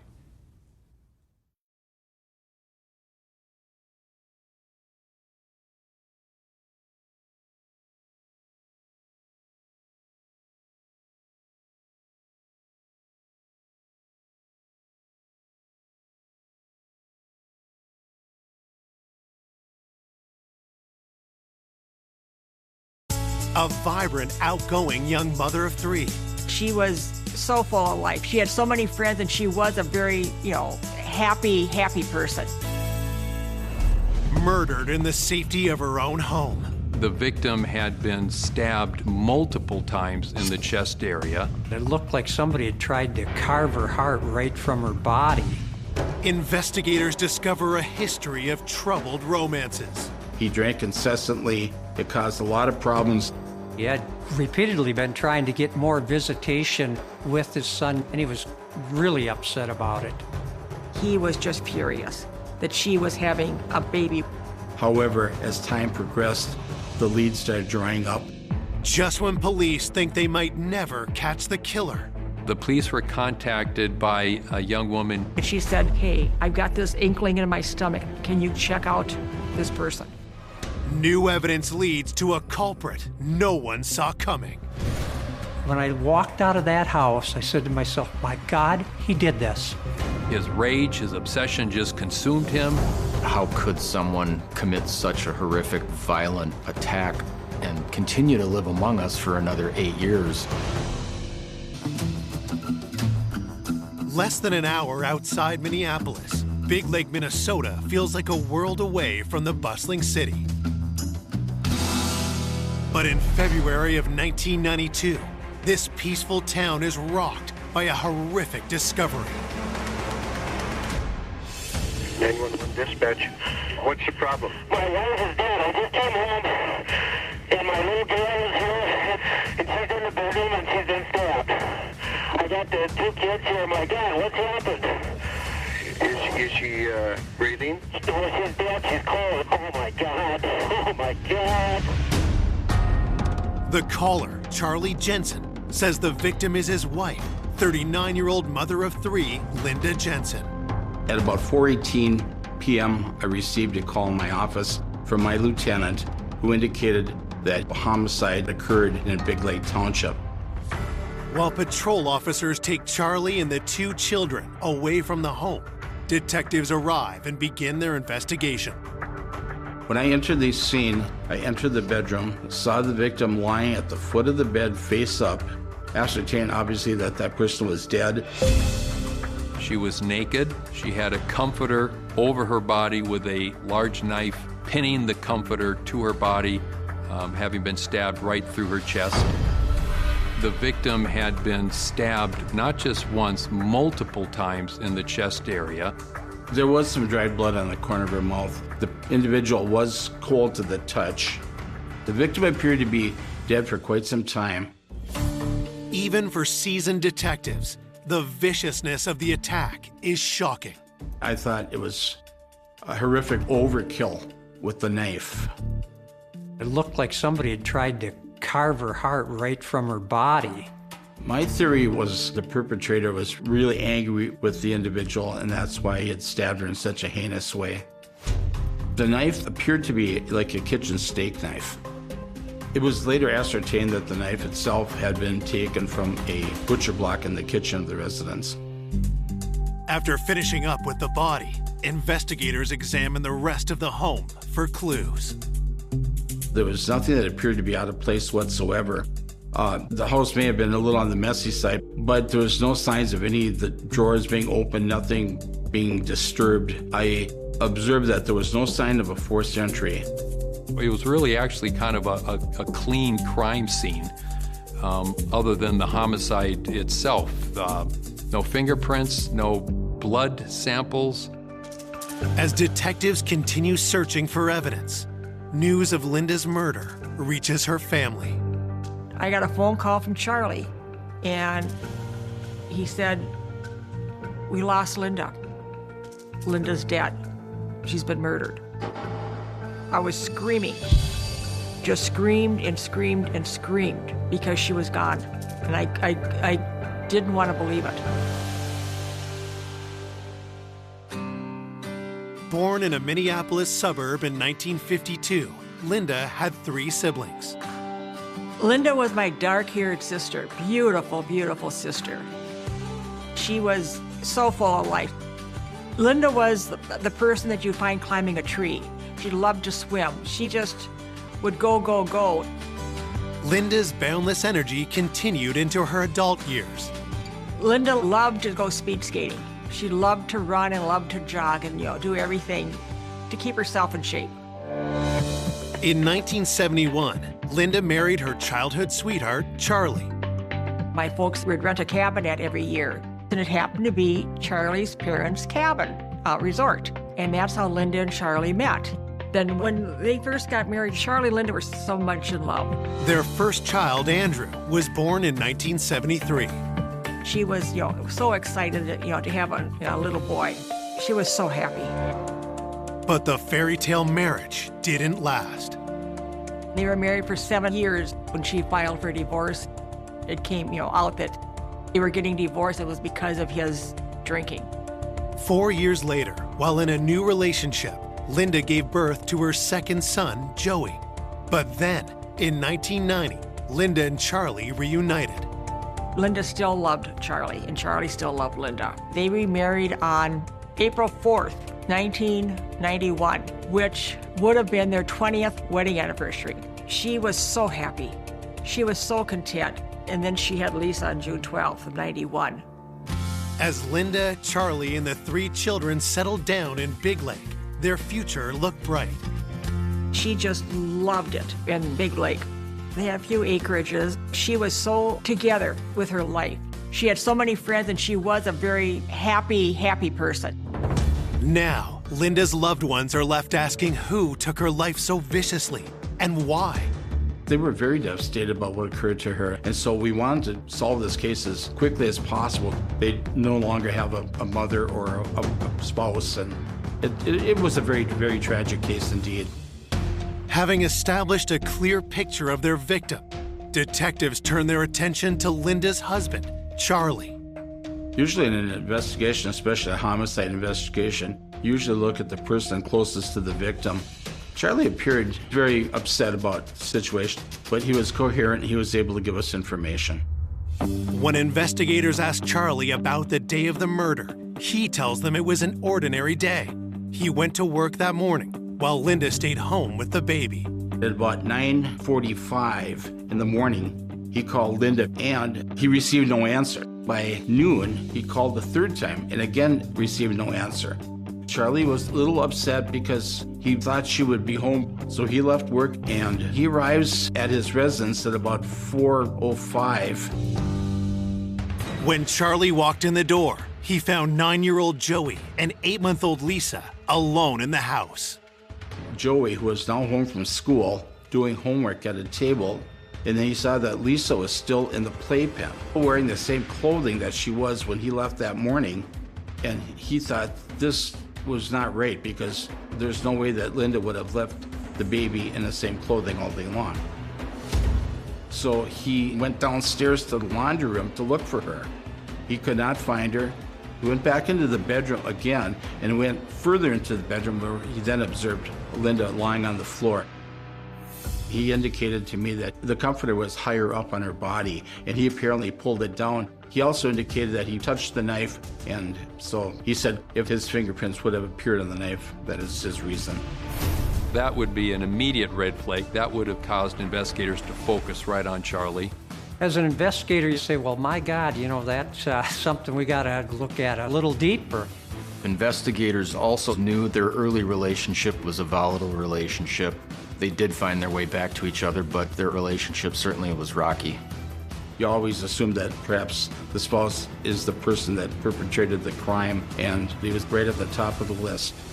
Coming up, investigators get a promising lead She saw a man in a pickup truck pulling out of the driveway and uncover sinister motives. Would it be possible for him to hire someone to kill Linda? He became this person that she was afraid of. After a suspect is caught in a lie. He claimed he didn't know who she was. He was asked to give a DNA sample and refused.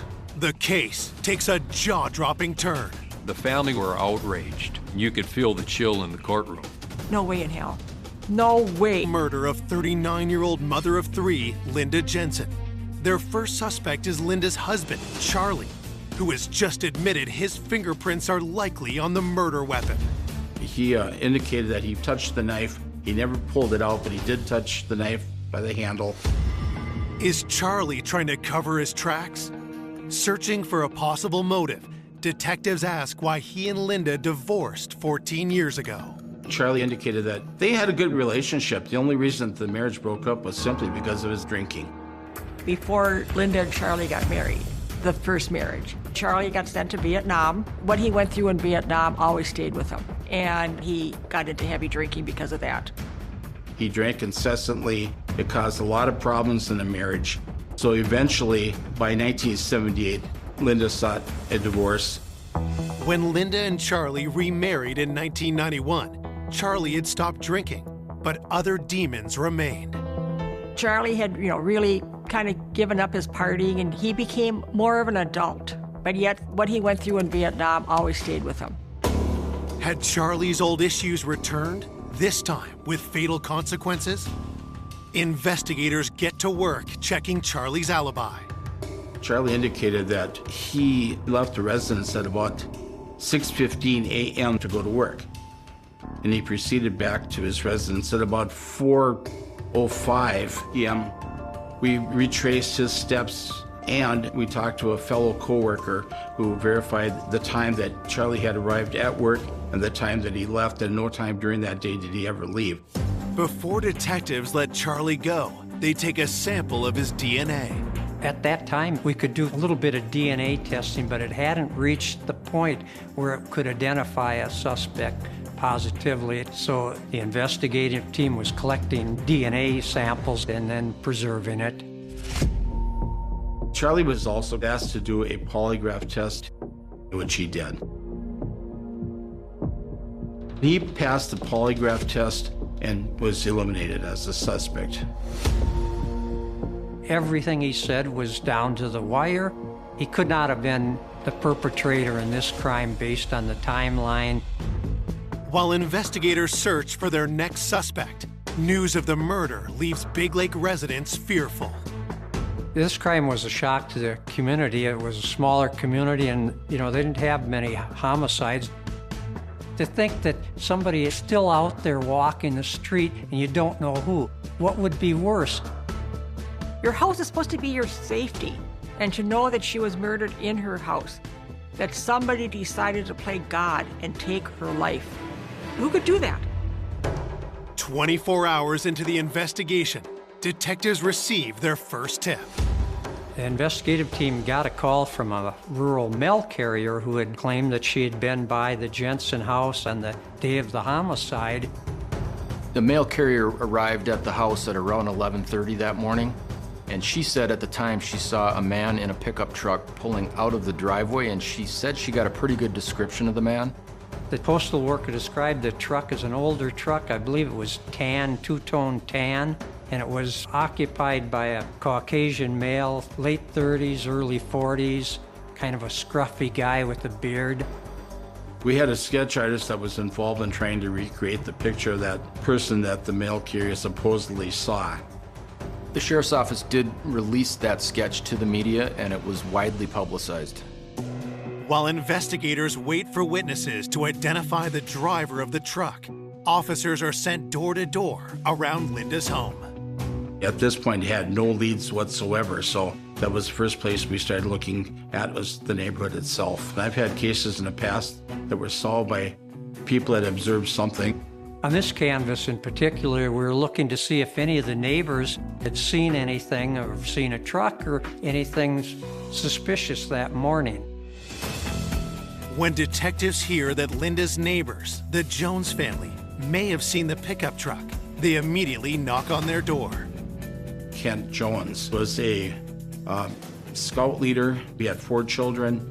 We're hoping that he could name the person that the mail carrier observed leaving the Jensen residence. And at the time, he had told us he was at home and his wife was present, and he didn't know Linda Jensen. Deborah Jones confirms that she has seen the pickup truck around the neighborhood, but neither she nor her husband can identify the man seen driving the vehicle. We went through the entire neighborhood asking the same people basically the same questions, but no one really knew the guy in the truck. So we were really disappointed. Detectives decide to turn their attention toward the other men from Linda's love life. After Linda and Charlie divorced in 1978, Linda became involved with an individual by the name of Robert Beard. Linda had a child with him, Joey, and they were together for about 4 years before they separated.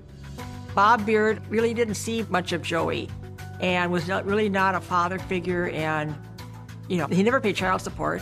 He had given up custody, but Bob Beard had repeatedly been trying to get more visitation, and sometimes he wouldn't see the kid but once or twice a year, and he was really upset about it.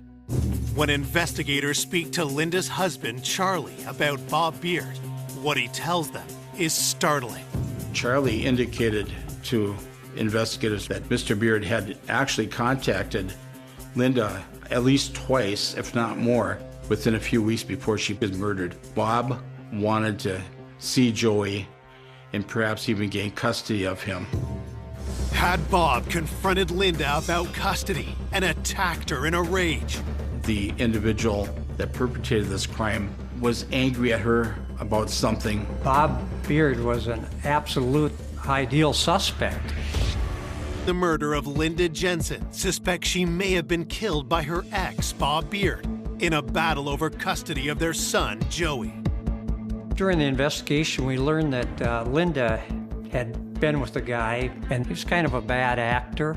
According to the family, Linda was concerned about Bob due to his anger issues and the fact that he was drinking and using drugs. Did Linda and Bob's dispute turn fatal? Detectives bring Bob in for an interview. I questioned him, when were you last in contact with Linda Jensen? And he indicated, God, it'd been a long time. So I confronted him with what Charlie had said, and he denied it. He said, no, I haven't been in contact with her. If he was giving false information, that would make him look very suspicious as a possible perpetrator. Investigators asked Bob where he was the day Linda was murdered. During the interview, he admitted that that day of Linda's homicide, that he'd been at home alone and had no alibi other than that. I was home alone, he said. Beard told investigators that he had no car and that he wouldn't be able to walk to her residence. After providing this information, he then lawyered up, indicated that he would not speak unless his lawyer was present, so that was very frustrating. Usually when a person wants a lawyer present, that usually indicates to us that they have something to hide. Bob remains on the suspect list, but with no concrete evidence tying him to Linda's murder, police are forced to let him go. As they continue their investigation, detectives hope the autopsy report will provide a much-needed break. During the autopsy, they determined that she'd been strangled and that subsequently she'd been also stabbed through the chest. But the cause of death, more than likely, was the strangulation. It was also found that she had been sexually assaulted, and then there was a DNA swab taken at that time. She was perhaps being strangled during the time that she was being sexually assaulted, and then she was probably stabbed post-mortem, in other words, after death. Medical examiners also determined Linda's time of death was between 8 a.m. and 10 a.m. Charlie left the home at 6:45 a.m. About an hour later, the 9-year-old son left the home at about 7:45. That left just Linda Jensen at home with her infant child. Those who knew her talked about the fact that she would have fought for her life, and so it probably was a very, very violent two-way encounter that probably lasted for a little while. Somebody committed this horrible sexual assault and a nasty homicide, and they're walking around and they got away with it. That's unacceptable. Convinced Linda was murdered by someone with a personal motive, investigators look at another one of Linda's romantic partners. According to Charlie, after Linda left Robert Beard, she met an individual by the name of John Sullivan. When I first met John Sullivan, I didn't like him. He just kind of acted like he was God's gift to women, but that's who she, really cared about, and she did marry him in '86. After the wedding, John convinced Linda to move to California, but their newlywed bliss quickly faded. Linda had only been out in California for a short period of time when things were getting kind of rough. A few times when Linda had called, I could tell that she was sad when we would talk. He completely, changed and became this person that she, I think, was a little afraid of. And he wanted Linda to have a child. And Linda knew that she just could not do that. So she convinced him that he should adopt Joey, and that's how she got out of having to have a baby with him. Over the next few years, John's behavior became more troubling. There was one particular time where Mr. Silman had hit Linda, and they had a major fight. Linda realized she had to get out of that relationship, and she left and came back to Minnesota. At this point in time, Charlie was sober, and Linda actually wanted to get back together with him again because, as they said, they always loved each other. When Linda left Mr. Silliman, Linda requested that Mr. Silliman provide child support for Joey. And this was a real bone of contention with him because he felt that she had talked him into adopting him. And then after he adopts Joey, she leaves him, and then he is stuck with the child support. A judge orders John to pay Linda $300 a month. But then, John receives even more shocking news.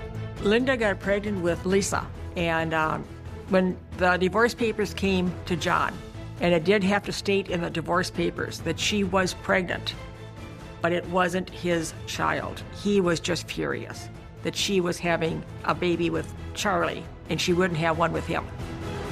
Did Linda's news push John over the edge? He'd made several phone calls, we were told, that weren't too pleasant with Linda. So he was a potential suspect. Could he have come back and committed this homicide? And her abusive ex-husband, John Silliman, was enraged over her child support demands and news of her pregnancy with another man. Did his resentment lead him to kill? Police fly to California to interview him. When I interviewed him regarding the abuse, he indicated it was a two-way street, that they both abused each other. They fought all the time. They fought over money. They fought over Joey to a certain degree, and they just did not get along at all. John had motive to want Linda dead, but investigators need to know if he had the opportunity. During the time of the murder, John would have been working at the elementary school in King City, California. And according to the people we spoke with at the school, he never left the school that entire day. When you're looking at an alibi on any potential suspect, nothing's black and white with it, but the Silliman alibi, it was airtight. Even though John's alibi checks out, investigators still believe he could be involved in Linda's murder. There's a sense that hits you about someone's demeanor, and it might be a look in their eye. After visiting with him, the question came up, would it be possible for him to hire someone to come up and kill Linda? He would still have an alibi being at school, but someone else could have done the crime. Detectives scoured John's finances, looking for any evidence he paid for a hit. But upon reviewing all of his bank records, we could not find anything that would have revealed that he had done such a thing. With John eliminated from the investigation, detectives are back to the drawing board. Desperate for leads, they make a public appeal for information. We set up a tip line at the Sheriff's Department, and we received in excess of approximately 1,000 calls. And I think at that point, officers were hoping for just something, anything, that they could use to get them back on track. And maybe somebody looked suspicious, said something suspicious. Every tip that came in was followed up on as best we could, because you never know when the correct tip is going to be the one that solves the crime. However, as time progressed, the leads started drying up. The family was quite upset. They wanted it solved. We also wanted it solved, but it was very, very difficult to do when you have no further leads coming in. With no new suspects on their radar, by May 1992, the case grinds to a halt. It's very difficult when you have a case that goes cold. There's a lot of sacrifice on behalf of the officers involved doing the investigation. They're away from their homes, their families. It can affect you quite drastically. What could I have missed? And it's just troubling. You don't sleep, you don't rest. I would call the Sheriff's Department many times a week. I never stopped. I was not going away until this was solved, because I had promised Linda, looking at her in her coffin, till my dying breath, that I would do all I could to find the person that did this, to get this person in jail. 7 years pass, and in 1999, Linda's family persuades a new sheriff to reignite the investigation. Because of Sandy's insistence opening the case, Sheriff Anderson at the time decided to take a second look at the case. To start, police offer a reward for new information. Sometimes in these cases, over time, people who have information that they didn't provide early on can feel more comfortable to come forward. Sometimes they get that nagging feeling that, you know, what I thought was nothing 10 years ago maybe actually means something. I had all the newspapers and all the TV station contacts, and I would call them and they would put something on, because I kept saying, somebody has the key. You might think it's insignificant, but let it out. It might be the key to solve this.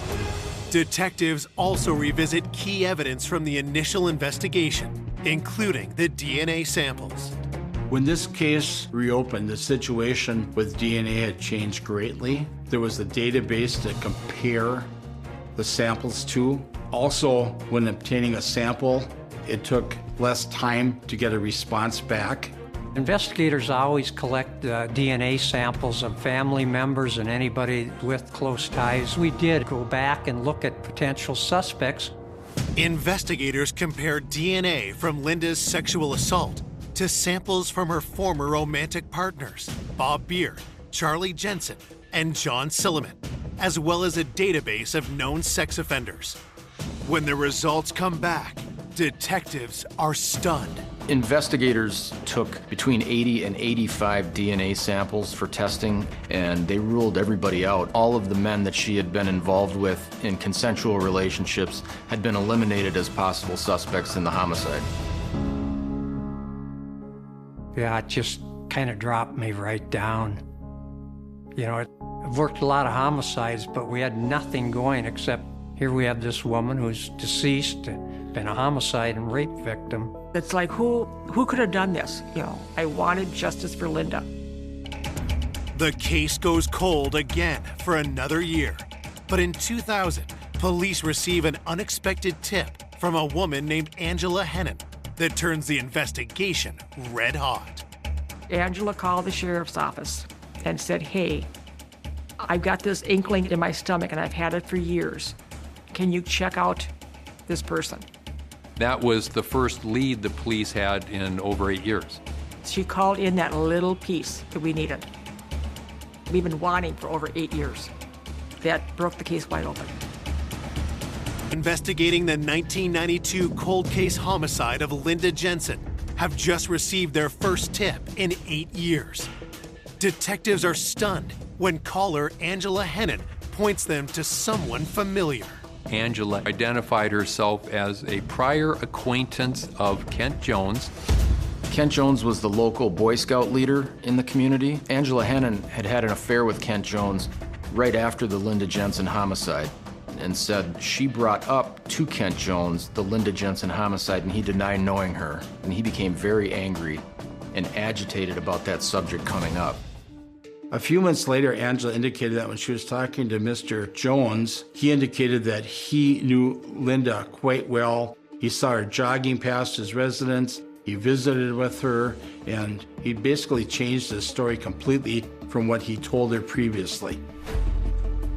So she felt compelled to report that to the police because she just found it unusual.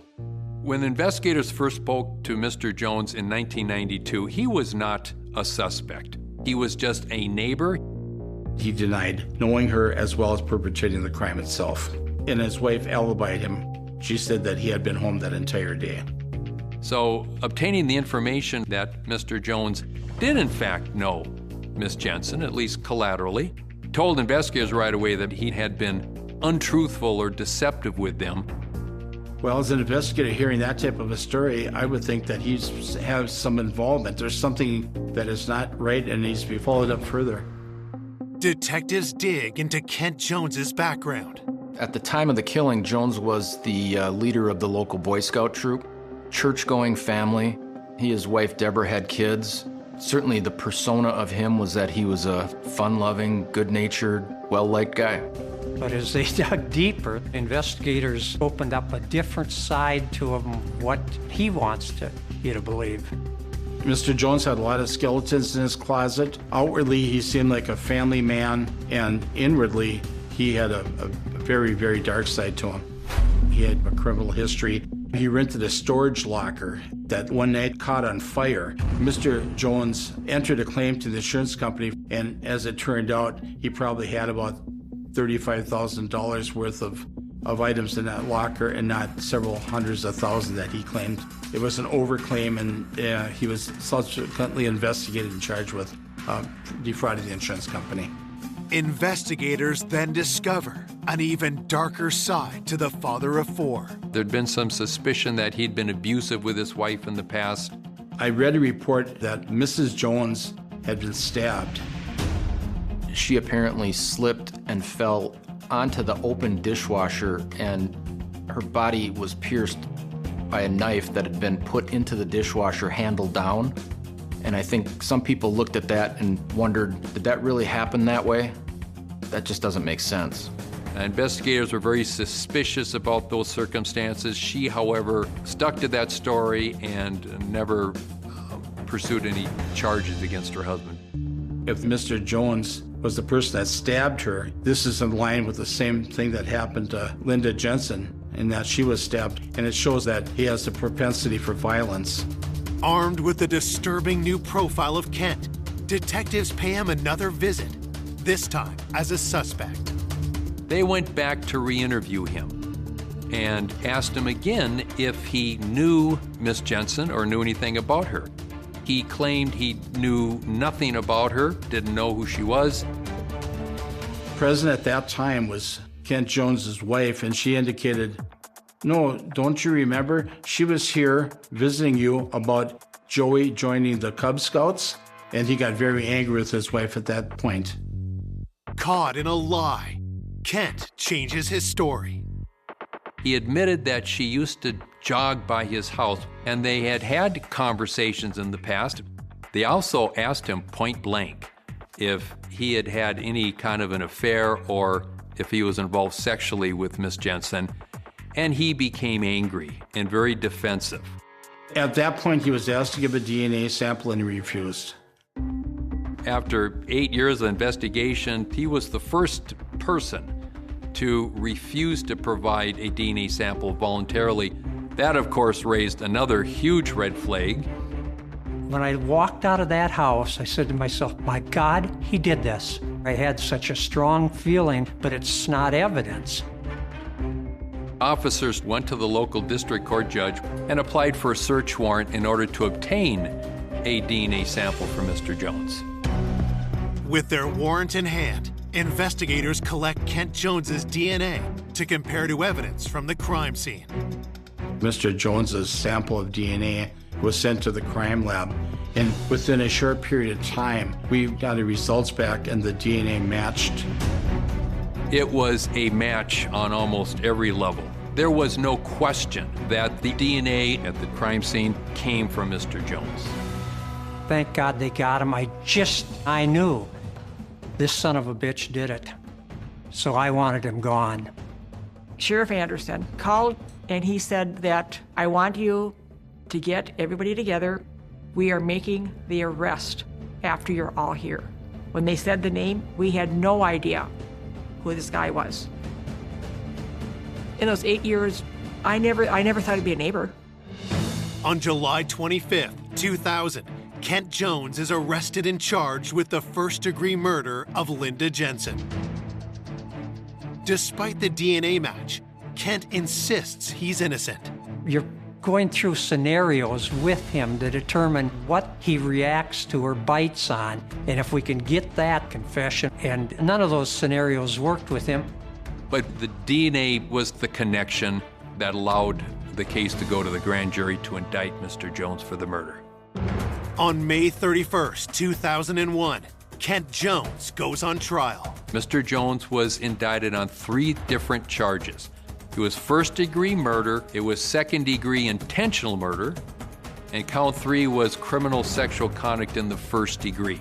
How could someone who was involved in Boy Scouts, who was involved in his church, who seemingly was a good husband and good father, commit such a horrific, violent attack and continue to live among us for another 8 years? But people looked at the fact that there was a DNA match. They looked at the other evidence presented at the trial, and people thought, this guy really did it. But when Kent Jones takes the stand, his testimony takes everyone by surprise.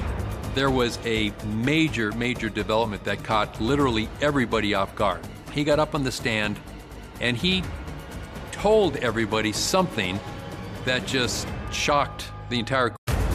9 years after Linda Jensen was raped and killed, neighbor Kent Jones is on trial for first-degree murder. But when Kent takes the stand, his defense stuns prosecutors. Under oath, in court, in front of the jury, he testified that he had actually been having an affair with Linda Jensen. Mr. Jones's defense was that he was having consensual sex with Linda. And that's why they found the DNA when they did the autopsy on Linda. The family were outraged. You could feel the chill in the courtroom. No way in hell. No way could that happen.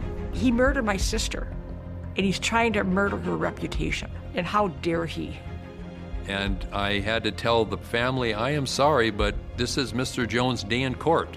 The jury can disbelieve it if they want. That's up to them. But there's no way legally I could prevent him from presenting his defense.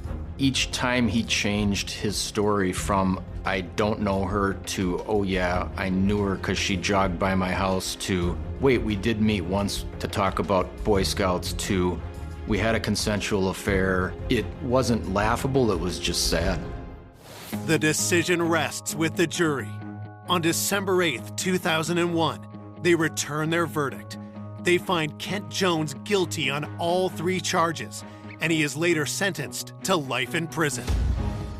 I think after all of that, there was a great sense of relief from the family that, you know what, we don't believe this. Thank God the jury didn't believe it either, and this guy is actually going to get what we've been looking for now for years. After he was sentenced and he was taken out of the courtroom, the jurors came up and were giving us hugs. And you know, I'm thinking it's got to be over. But less than 3 years later, Linda's family is dealt a sickening blow. After Mr. Jones's conviction, he did file an appeal that went directly to the Minnesota Supreme Court. Mr. Jones and his attorneys wanted to present evidence of an alternative perpetrator, and the Supreme Court agreed with the defense, overturned the conviction, and result in us having to retry the case a second time. From the time he was arrested, it was like 5-6 years that we've been going through court hearings. How much more does the justice system want this family to go through? Once the Supreme Court's ruling came out, people started to question whether Jones was going to be released.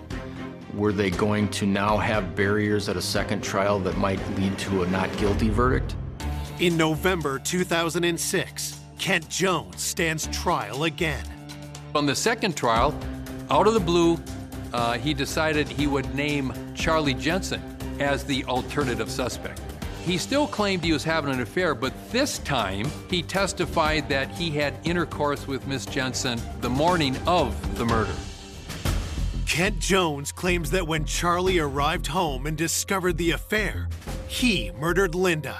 Everyone knew Mr. Jensen had an absolute ironclad alibi, confirmed and reconfirmed, and I thought Mr. Jensen was going to get up and start making a scene and yell or something, because I could see that look in his face. I could see it boiling up. And to his credit, he held his composure. His lies just kept going farther and farther and farther into left field. And my fear was that it was going to drag on through the court system over and over and over. The prosecution presents their theory of what really happened that day. I believe in his mind, Linda was his fantasy girl. He saw her running on occasion past his house. She had spoken with him about Joey joining the Cub Scouts. This was a crime of obsession. He knew she was home alone with just an infant. For whatever reason, decided to act on his impulse that had probably been building up for months and months. I believe Mr. Jones went over there to visit with her, talk to her, try to induce her into perhaps having sex with him. He probably got rejected, he got furious, and this was his moment, and he took it out on her. I think his rage, his obsession just consumed him. Forced sex on her, strangled her, and eventually killed her. After strangling Linda, Kent stabbed her several times, pinning the comforter to her chest. These are crimes that are committed by people that just lose control of any rational thought, and that's consistent with the horrible injuries that Linda suffered. For the second time in 4 years, a jury convicts Kent Jones of murdering Linda Jensen, and he's again sentenced to life in prison.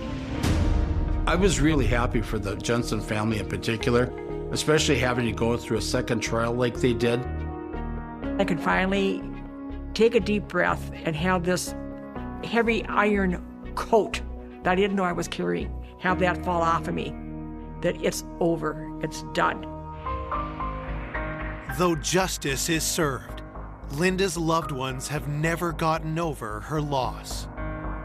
He's not eligible for release until 2030, and I will be there.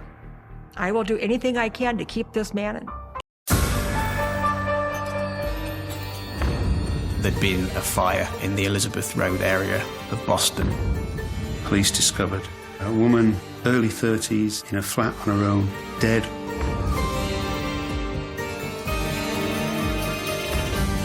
It was clearly a very violent, cold-blooded killing. It was scary, not something you expect to happen on your doorstep. The people of Boston feared that there was a killer at large. We thought it's to do with this gang-related thing. They'd just got her. They'd found out where she lived and got her. In the heart of the Lincolnshire countryside is the thriving market town of Boston. Boston's a town that's steeped in history. At one stage, it was the second largest port in the UK to Liverpool. You've got such things as the Guild Hall. You've got a nice Boston stamp. It's a big church, which is very beautiful architecture.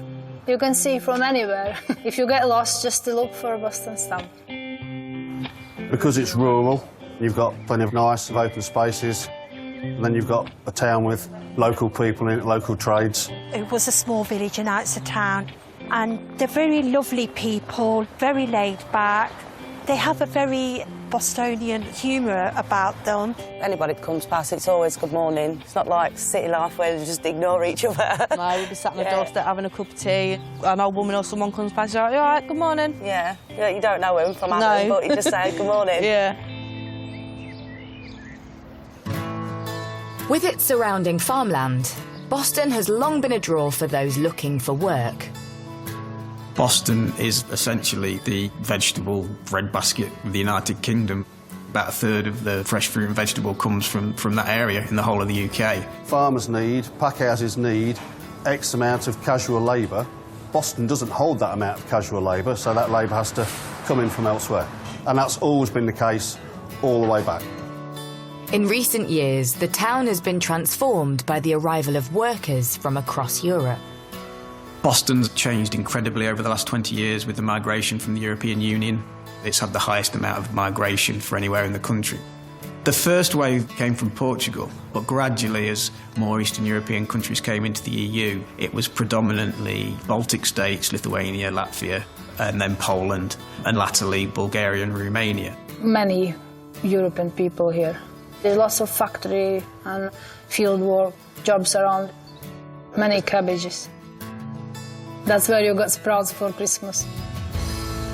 So we are not that bad. 33-year-old Marina Urte moved to Boston in 2007 to start a new life for herself. Marina came from Latvia. She found work at a fruit packaging plant, and I think she was fairly popular there and well-liked. She was more crazier than me. No, she was a lovely girl. She was beautiful, quite popular. When she started her work, she'd been offered higher position than other people. She was like a leader. She was known as being quite frank and quite honest, but also a hard worker. She wants jobs done right. She would tell you where to go, what to do and how to do. And if obviously somebody was doing something wrong, she wouldn't be quiet. Quite perfectionist. We were working together in the same factories, and we would go out partying sometimes, but I would say most of our time we would spend at the job. Me and Marina, we were similar in terms of career progression and temperament and wanting to improve, earn more money and create more comfortable life for us. Marina had settled into Boston, and with a steady job and a new group of friends, she met 33-year-old Gytis Griskavikas. She met Gytis in 2009. He came from Lithuania. He used to work with us at the factory as well. He was a very nice, intelligent guy, very friendly, very caring. And I just remember that he turned up at our door, taking her out somewhere. They were really happy, they were really in love. And they married quite quickly, I think, in 2010. They have a nice wedding, and she have a nice dress, and it was like a fairy tale, like a big love story. They loved each other, and they was really in love and happy. He was flying, and he had all the sparks in his eyes, and Marina, so yeah, they were in love. And it wasn't long before Marina and Gytis decided to start a family together. In November 2010, Marina gave birth to their baby daughter. She was very good mommy. She adored her little girl. She was always calling her little princess, always. Gytis, likewise, was also a good husband and a good dad. They were a normal, happy family. Sadly, the relationship between Marina and Gytis didn't last. But they both agreed to raise their daughter together whilst living separately. And as Marina continued to impress at her job, she began to think big for her future. She was always taking care of flowers, and she always dreamed to have some little shop with many different kinds, and she would sell them for special occasions like weddings or big birthdays. But in the summer of 2016, everything changes when one of Marina's neighbours calls an emergency engineer, believing there's been a gas leak.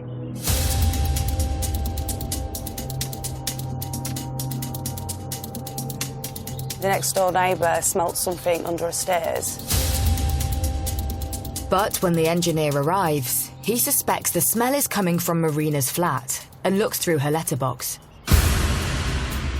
They spot a smouldering fire and call the fire brigade immediately. Fire rescue. Oh, hello. I've been called to the downstairs flat, but we can smell smoke from upstairs, and there's fire damage to the stairs. Right, okay. I remember learning there'd been a fire in the Elizabeth Road area of Boston. I don't think there was any obvious sign of a fire from outside, but certainly the neighbours were aware that it had been a fire. The lady from downstairs thinks there'll be somebody inside upstairs, but we can't get up the stairs because they're too damaged. Okay, we have got fire crews on the way to it, okay. Firefighters force their way into the flat and put out the smouldering fire, whilst checking if anyone is home. At first it appears empty, but as the crew enter the bathroom, they make a shocking discovery. They find a woman, early 30s, in a flat on her own, dead, obviously by strange circumstances, in a bath, no water in the bath, covered in soot, with a hose on top of her. You know, you think, good gracious, you know, how on earth has this happened? Police are immediately called to the scene. I want to know what the cause of death is roughly at that stage. So is it a homicide? Is it suspicious? I mean, just because a body's been found in the bath doesn't necessarily mean it's suspicious. It could have been an accidental fire or something like that. Police quickly established that the dead woman is Marina Urte. It becomes obvious she has been brutally attacked, with horrific injuries to her face and body. A murder investigation is immediately launched and officers secure the scene. It's all about scene preservation. The scene can tell you a phenomenal amount, and the last thing that you need is that scene corrupting. News of Marina's death quickly spreads through the street. We all get moved out of the flat, and then the next hour or so, turns out she's been murdered in a battle. We never, ever thought for a second that there was a murder. We just generally thought there was a fire. Not something you expect to happen on your doorstep. It's just crazy. In the quaint market town of Boston, Lincolnshire, the usual tranquility has been disturbed by the sirens of fire engines, and neighbours on Elizabeth Road are stunned to learn that not only was the fire set deliberately, but that 33-year-old Marina Urte has been brutally murdered. The residents were shocked to learn that it was a murder because initially, like everyone else, they thought it was a fire. Everybody was in shock. You just didn't know how to get your head around it. There was always a police car parked just there on the side. Constant flashes, weren't there? Yeah. Forensic cameras, it was just unreal, wasn't it? It's just not what we expected at all. It is a quiet area, so for something like this just happened, like, I think it did shake everybody up, to be honest. When a crime like that hits Boston, it's very painful to hear. Some Bostonian people, they do feel afraid, they feel afraid going out. It just brings this grey shadow over your community. As Marina has been senselessly attacked in her home for no apparent reason, the community is on high alert. The people of Boston feared that there was a killer at large. It was scary. There was always that worry of somebody coming back. They could have potentially took more lives. It isn't long before Marina's family and friends learn of the brutal attack on their loved one. Someone texted me saying that the fire brigade and police is there, so she's been killed. I was in shock. I couldn't believe. was my birthday. So obviously, from very high happiness, I went in deep sadness and proper shock. I thought, what? Is that really possible?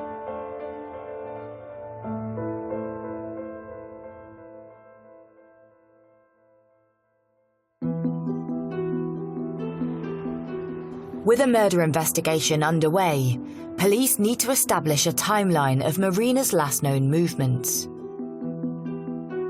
There's all sorts of inquiries that need to be made. We would have people immediately looking for CCTV in the area. We'd have people very, very quickly knocking on doors to find out who's been seen in the area, who hasn't. We need to find out when this happened, because that's the starting point, isn't it? When was she last seen, and who was she last seen by? Also, where she worked, who she would normally work with, when should she have been in at work last? Officers speak to Marina's colleagues at the fruit packing factory where she worked and narrow the time frame on her last known movements. Police discovered Marina hadn't turned in for work 5 o'clock that morning. So clearly, whatever had happened before that time. And that's absolutely key part of the investigation.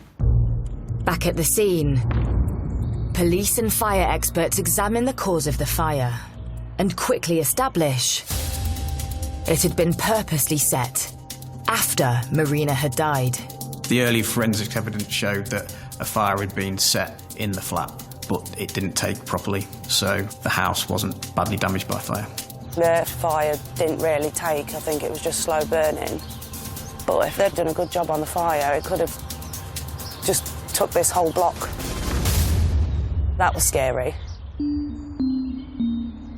With the fire having been set after the attack, detectives speculate whether Marina's killer had tried to destroy evidence at the scene. They won't have known if they left any forensic evidence there. They won't have known if they left any fingerprints there. They won't have known for sure that someone didn't see them either going or coming back. Forensic experts are called in. They need to examine the scene to find any clues that might point to Marina's attacker. When we got there, it was obvious that I wasn't able to do my job. The reason I couldn't do it is because the fire that was started on the stairs had produced a certain excessive amount of soot throughout the flat. And the whole flat was covered in a thin layer of soot, which meant you couldn't see the blood. So at that point, after a brief look around, and we did locate some bloodstains, but it was obvious that the extent of that was much more than what we could see, we decided to go home and have a team of people come in and de-soot the scene, and then us to go back after that process has been done. Forensics must wait until the thick layer of soot is meticulously cleared before they can work. But detectives do manage to question Marina's ex-husband, Gitis. He says he hasn't seen her, but reveals some information which leads investigators to look deeper into Marina's personal life. And they uncover some disturbing connections to some violent people. Following the ending of a relationship with Gitis in 2015, she'd formed a new relationship. And it was quickly discovered that she had been involved in a very recent trial at Lincoln Crown Court. She had been charged with perverting the course of justice after her new partner was involved in a violent attack on another group of East Europeans. The man in question is 42-year-old Alexandra Kudryasov. Alexander, he worked at the same factory as well. Alexander was involved in what's it called, criminal activity and deviant behaviors and everything. He's got quite a rough background. Police found out that a new boyfriend had recently been sent to prison for 18 years for grievous bodily harm, dreadful attack involving knives. And Marina herself had been acquitted for conspiracy to pervert the course of justice in providing him with an alibi, only a matter of days before her body was found. Clearly, it was an obvious line of inquiry that her death might be something to do with those circumstances. Police want to know, was Marina's involvement in a gang dispute anything to do with her death? Could this have been a revenge attack? One theory that the police would have been exploring is that maybe one members of the group that were the victims would exact revenge on Marina's partner, and the fact that he'd been convicted and was now out of the way meant that, of course, there was no one to protect Marina at the time.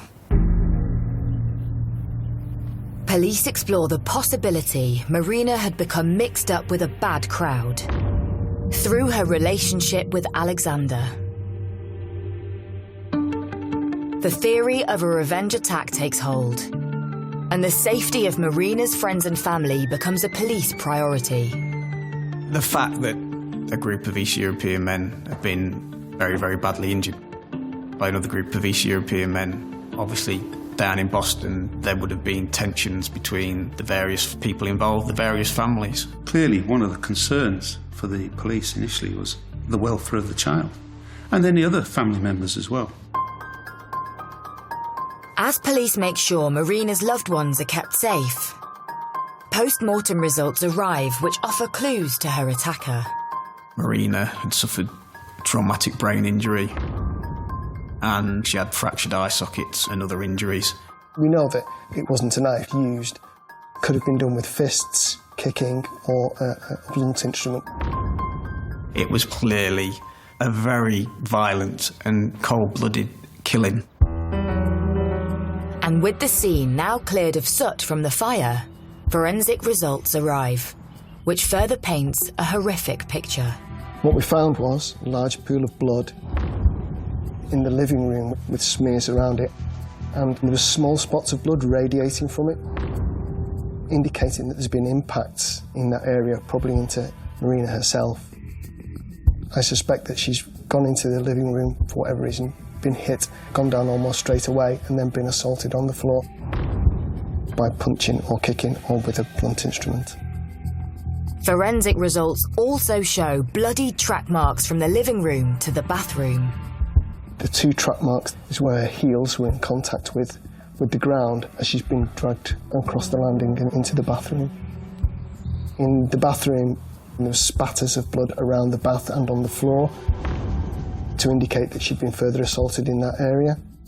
Her body was found naked in the bath. There was no blood-stained clothing, so when it happened, she was most likely naked. And the pathologist said that Maria had actually been drowned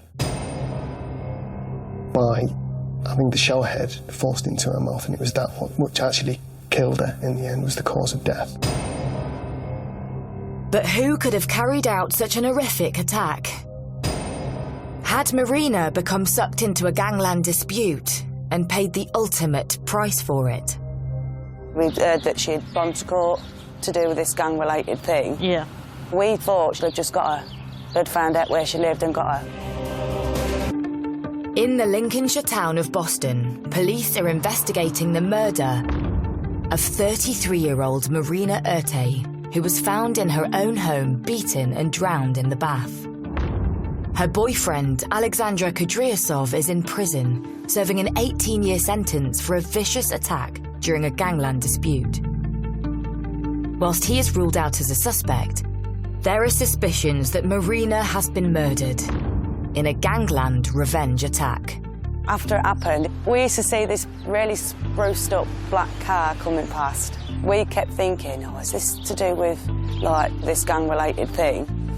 That's pretty much everybody's first thoughts, wasn't it? But police are keeping an open mind. It's the age-old adage, ABC of investigating. Accept nothing, believe no one, and check absolutely everything. If it was anything to do with the grievous bodily harm trial and Marina being acquitted of conspiracy and almost a revenge attack by perhaps those people that had been the victims in the first place, one would expect it to be almost tit for tat. Revenge is usually about, I'm going to give you what you gave to me. That's what revenge is. Revenge doesn't normally extend to attacking a defenseless woman in her own home, viciously and violently over a prolonged period of time. That, to me, was not a revenge attack. Police also suspect that the lack of a forced entry points to a different explanation. That immediately means to me, this is personal. That would be my first thought there. This is not a random attack. This isn't a burglary gone wrong or anything like that. This is personal, for some reason or other. Whoever did this to Marina knew her, and Marina knew them and had let them in the house. With this latest theory, police look closely at Marina's inner circle. One of the key elements is always to find out who saw the victim alive last. Police would have been looking to question those who were closely connected to Marina. That would have been her former partner and her former husband, also her sister who lived nearby. As every police officer knows, most murders are committed by people known to the victim, so it would have been their primary avenue of inquiry. As Marina and her ex-husband Gitis had shared custody of their daughter, police question him about the last time he saw her. Under questioning, Gitis did disclose his movements on the night and day before the murder. He disclosed that he'd been celebrating his birthday. He immediately said, yeah, Marina had come to his house, had then gone to a supermarket and bought some whiskey, and then gone back to her flat. This would have been late in the evening into the early hours of the next day. And he said that he left Marina's flat at 2 o'clock in the morning, and that when he left, she was fine. They had a pleasant evening, they'd had a few drinks, but there was nothing else. He was saying, it's not me.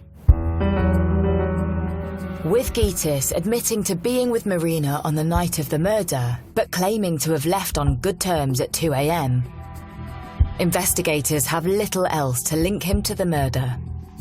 That he'd said that he'd been at the flat the night before. That poses actually an interesting dilemma for a senior investigating officer. Is what do you do with that? It's only suspicion. There is no hard evidence. You are hoping you're going to find some hard evidence through maybe forensic examination of the scene, CCTV, or anything like that, but that takes a long time. Even without evidence against Gitis, police need to act fast in case he is in any way connected to the crime. As the senior investigating officer, it's your decision whether to arrest a suspect, and not only whether to arrest a suspect at that time, when you do it and under what circumstances. The senior investigating officer in this case took the view that it was the most advantageous way for the investigation was to make an early arrest. Gitis Griskevicius is arrested on suspicion of the murder of his ex-wife Marina. Won't have been an easy decision. There would have been a train of thought undoubtedly about, well, there's no evidence here that he's involved. There will have been opinions within senior officers, probably more senior than the SIO in this case, that he shouldn't have been arrested. We would know that we'd only be able to keep him in custody a maximum of 24 hours, and if no evidence came forward during that period of time, he'd have to be released. So it's not a straightforward decision. With the time ticking against them, police further question Gitis under caution. He gave the same story as he'd done before he'd been arrested, that he'd been there with Marina voluntarily, he'd left around 2 o'clock in the morning, and she was fine when he left her. But with Gitis now in custody, police can delve deeper into his life to find any evidence that might connect him to Marina's murder. Once we arrest him, the purpose of that is to enable the police to search the house, search his vehicle, search him, examine him for any injuries. On closer examination, officers notice an injury on Gitis's right hand, which he explains was caused by an accident. Despite the suspicious injury and Gitis being the last known person to see Marina alive, the police have no further evidence. And Gitis has been in custody for almost 24 hours. One has to make a decision. Have we got enough evidence here to charge him? Clearly they hadn't. Gitis is released on bail. The news obviously left question marks for people in the area. Was this the man? Had they caught the killer? Or was the perpetrator still at large? Police now move their focus away from Gitis and cast the net wider. They trawl through hours of CCTV across the local area in hopes to find anything that might lead them to Marina's killer. They would have trawled hundreds of hours of CCTV. CCTV examination is an art form. It isn't just a straightforward process. It can take weeks and weeks and weeks to do it methodically. Some of the bigger police forces these days have dedicated teams whose sole job it is to do that. And after hours of examination, police find footage from the early hours of the 20th of May, the day Marina was thought to have been murdered. And it places Gitis back in the frame. They managed to find him on CCTV. The footage shows Gitis running towards Marina's house at 9:30 p.m. Rather than he had claimed, heading there with Marina after a party at his. Then, 2 hours later at 11:30 p.m, Marina and Gitis are seen together at a nearby supermarket. And then, crucially, he is caught on camera returning to his house much later than 2 a.m, the time he told police. So he had not left Marina's home at 2 o'clock in the morning and gone straight home. He was seen around 7:30 in the morning, and I believe he got back to his own premises around about 8 o'clock in the morning. So straight away they know he wasn't where he said he was, when he said he was there. The story he gave from the outset was a pack of lies. The CCTV footage disproves Gitis' story and places him near to the scene on the morning of the murder. But the police still need more evidence to strengthen their case. The police would then start thinking, well, how can we bolster this circumstantial evidence? The police then begin to find other pieces of evidence that link him to the murder. A pair of his shorts were found in his washing machine, which he was seen to be wearing on CCTV. And lo and behold, no blood was found on the shorts or anything like that. But the police would then say, well, where's the hoodie that he was wearing? Where are the T-shirt that he was wearing? Where's his footwear? Where are his socks? None of which was ever found. The fact that he couldn't account for that, again, just adds to the circumstantial evidence. Gitis' phone is seized and searched, which raises further suspicion. They found he had inadvertently wiped all the data off his phone. The police believe Gitis deliberately wiped his phone to hide incriminating messages. But with the only evidence being circumstantial, and forensic results from the scene showing no strong link to Gitis being the killer, will it be enough to charge him for murder? Or will the theory of a gang-related revenge attack for the crimes of her boyfriend hold the truth to the killing? Lincolnshire police are investigating the murder of 33-year-old mum Marina Urte. And although they have circumstantial evidence that links her ex-husband Gitis Griskevikus to the crime, they are lacking forensic evidence. Meanwhile, her new boyfriend is serving 18 years in prison for a violent assault on a rival gang, and there's a theory Marina could have been killed in a revenge attack. Then the police make an announcement. The Crown Prosecution Service has decided to send the case to trial. And it's Gitis they believe is the killer. Following the CCTV and other pieces of evidence, Gitis was rearrested and charged with the murder. Gitis pleads not guilty And with the evidence being mainly circumstantial, the police have their work cut out to prove there is enough to convict him. Certainly the lead up to a trial for murder involves a phenomenal amount of work. Making sure the evidence is presented in the correct fashion, making sure witnesses turn up. My feeling at the beginning of every murder trial I've been involved in was a fear of being perceived to have let the victim and the victim's family down. They are completely beholding upon you as an individual to bring some justice for their loved one. In March 2017, the trial into Marina's murder begins at Lincoln Crown Court. And as Marina's friends and family enter the courtroom, they come face to face with her alleged killer. When I came in, he looked at me with the eyes full of almost tears, and he looked at me as if I didn't do it.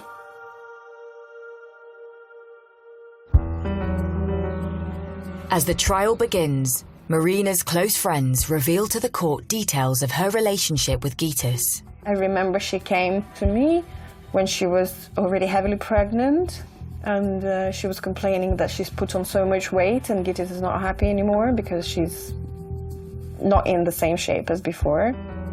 So I did notice that something was off. Why would you judge your wife for being a bit overweight when she's carrying your child? And as time went by, the relationship continued to break down. Then Gytis stopped investing into the family, doing anything around the house. And she would work and she would take all overtimes. So sometimes she would go weeks without a day off. And she would mention to him, maybe you should work more, or maybe you should at least wash the dishes. Then he would turn it back on her and humiliate her in terms of the weight or how she looks. Marina then began to consider a life away from her husband. She said to me that she wants a real man who'd take care of her and she would feel loved and cared for. And in 2015, Marina broke off the relationship. And it wasn't long before she met her new partner, Alexander. Marina was very happy. She said that I finally feel like a woman. And I finally feel like I've been cared for. He gave me a perfume, and she said that over all these years with Gytis, he never gave her anything like that. She felt so much appreciated. And friends revealed to the court that Gytis did not take Marina's new relationship well. Piskevicius was still besotted with Marina. They'd split acrimoniously, but he still harboured a desire to get back with her. And he hated the fact that she was now with someone else. He was described as being very jealous about the new boyfriend. I met with him a few times on the street, and he said, how could she leave him? Because he's so good in bed. So he was not even thinking about the quality of life. He was raging about if his size is larger than his, how could she swap me for someone else? But when Marina was arrested for perverting the course of justice, Gytis decides to use their daughter as leverage to get her back. When police come up and arrested her, she didn't have a passport, she lost the job, and she didn't have a place to live. She lost everything, and in that moment, he got the girl. She was praying and hoping that everything's gonna work out so she could then finally reunite with her daughter. When she was fully acquitted of any wrongdoing, Marina asked to be reunited with her daughter. But Gytis refused. I told him that he probably ought to allow Marina see the child, at least under the supervision of social workers in the children's center once a week for a few hours. She's probably missing her mother, and he was absolutely reluctant to do that, and he mentioned that we don't even mention mother's name in the house. her girl was not allowed to pronounce her name in front of him.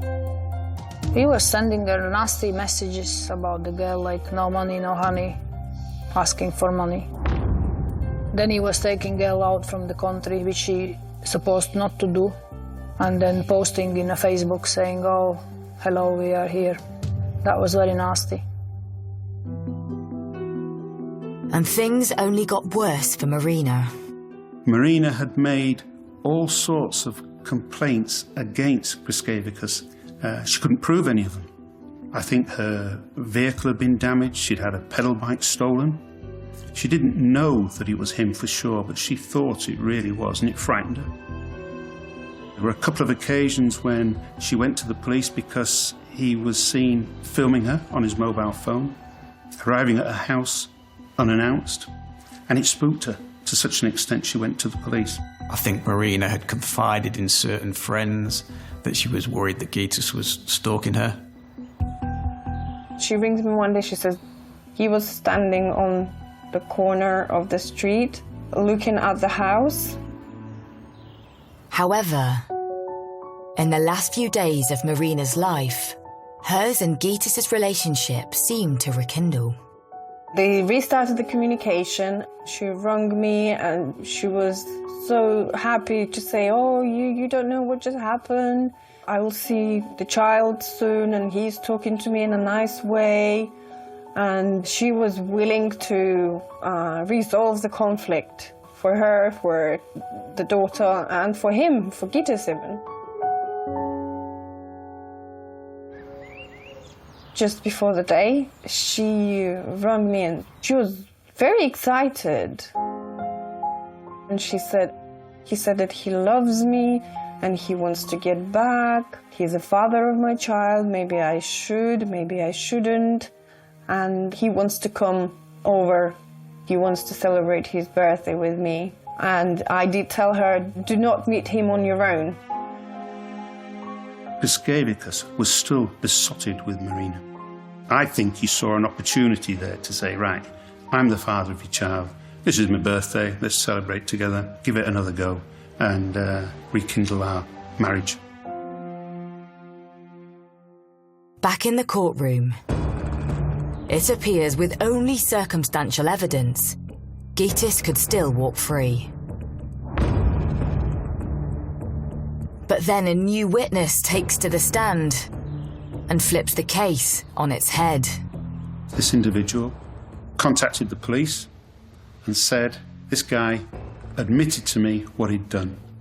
He admitted to me that he'd murdered Marina, and then he admitted that he'd set fire to the premises. And I'm prepared to give evidence to that effect.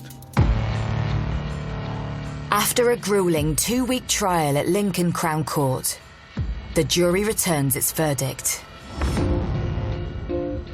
Gitas Griskevicius is found guilty of Marina Urte's murder. He is sentenced to life with a minimum of 23 years in prison. The guy came and gave his evidence, and obviously the jury took it on board, and ultimately, with that and with all the circumstantial evidence, unanimously convicted him of murder. He's got to spend 23 years in jail before he even becomes eligible for parole. That's a long time by anyone's book. But you know, he committed one of the most horrific crimes you could imagine. On a defenceless mother of his own child, my view is that he deserves every one of those 23 years. But why did Gitas decide to kill Marina? On that fateful night on the 20th of May 2016. I think it was about the fact that she was shunning his advances. Even though her new boyfriend was going to be in prison for 18 years, she still wanted to stick by him. He couldn't bear the thought of that. And I think he thought, well, if I can't have you, no one else can. I think Gitas was jealous and had been humiliated by the new relationship, and that was his motive for the murder. He'd taken the poor woman, battered and beaten, from one part of the flat to another, where he attacked her again bundled her into a bath, and then drowned her with a hose. I mean, how callous and calculating can you get? And for Marina's neighbours, her killing still haunts them to this day. I always get the question, did you not hear anything? I'm like, no, I didn't. I'm like, so wish I did.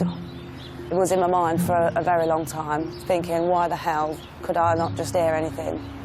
And then maybe we could have given her some hope. No matter how much danger I'd be in, I would have busted through the door and tried to help. 100%. If I'd have heard anything, I'd have gone straight in there and tried to help her. Even though I'd be putting myself at danger, I'd still help her, because nobody deserves to lose life like that. And for Marina's friends and family, with the case behind them, they are slowly coming to terms with a life without her. The biggest thing I miss about Marina is her liveliness. She was very, very positive girl, full with ideas, full with life. I miss everything about her because I don't have anyone similar to her. She was a very good friend, and in my difficult situations, when I'm so upset and I'm so down, I know that she would be the person to turn to. She would just tell me, everything's gonna be all right. Don't worry about anything. Everything's gonna be perfect. And she had so much power in these words that I would straight away feel better. Yeah.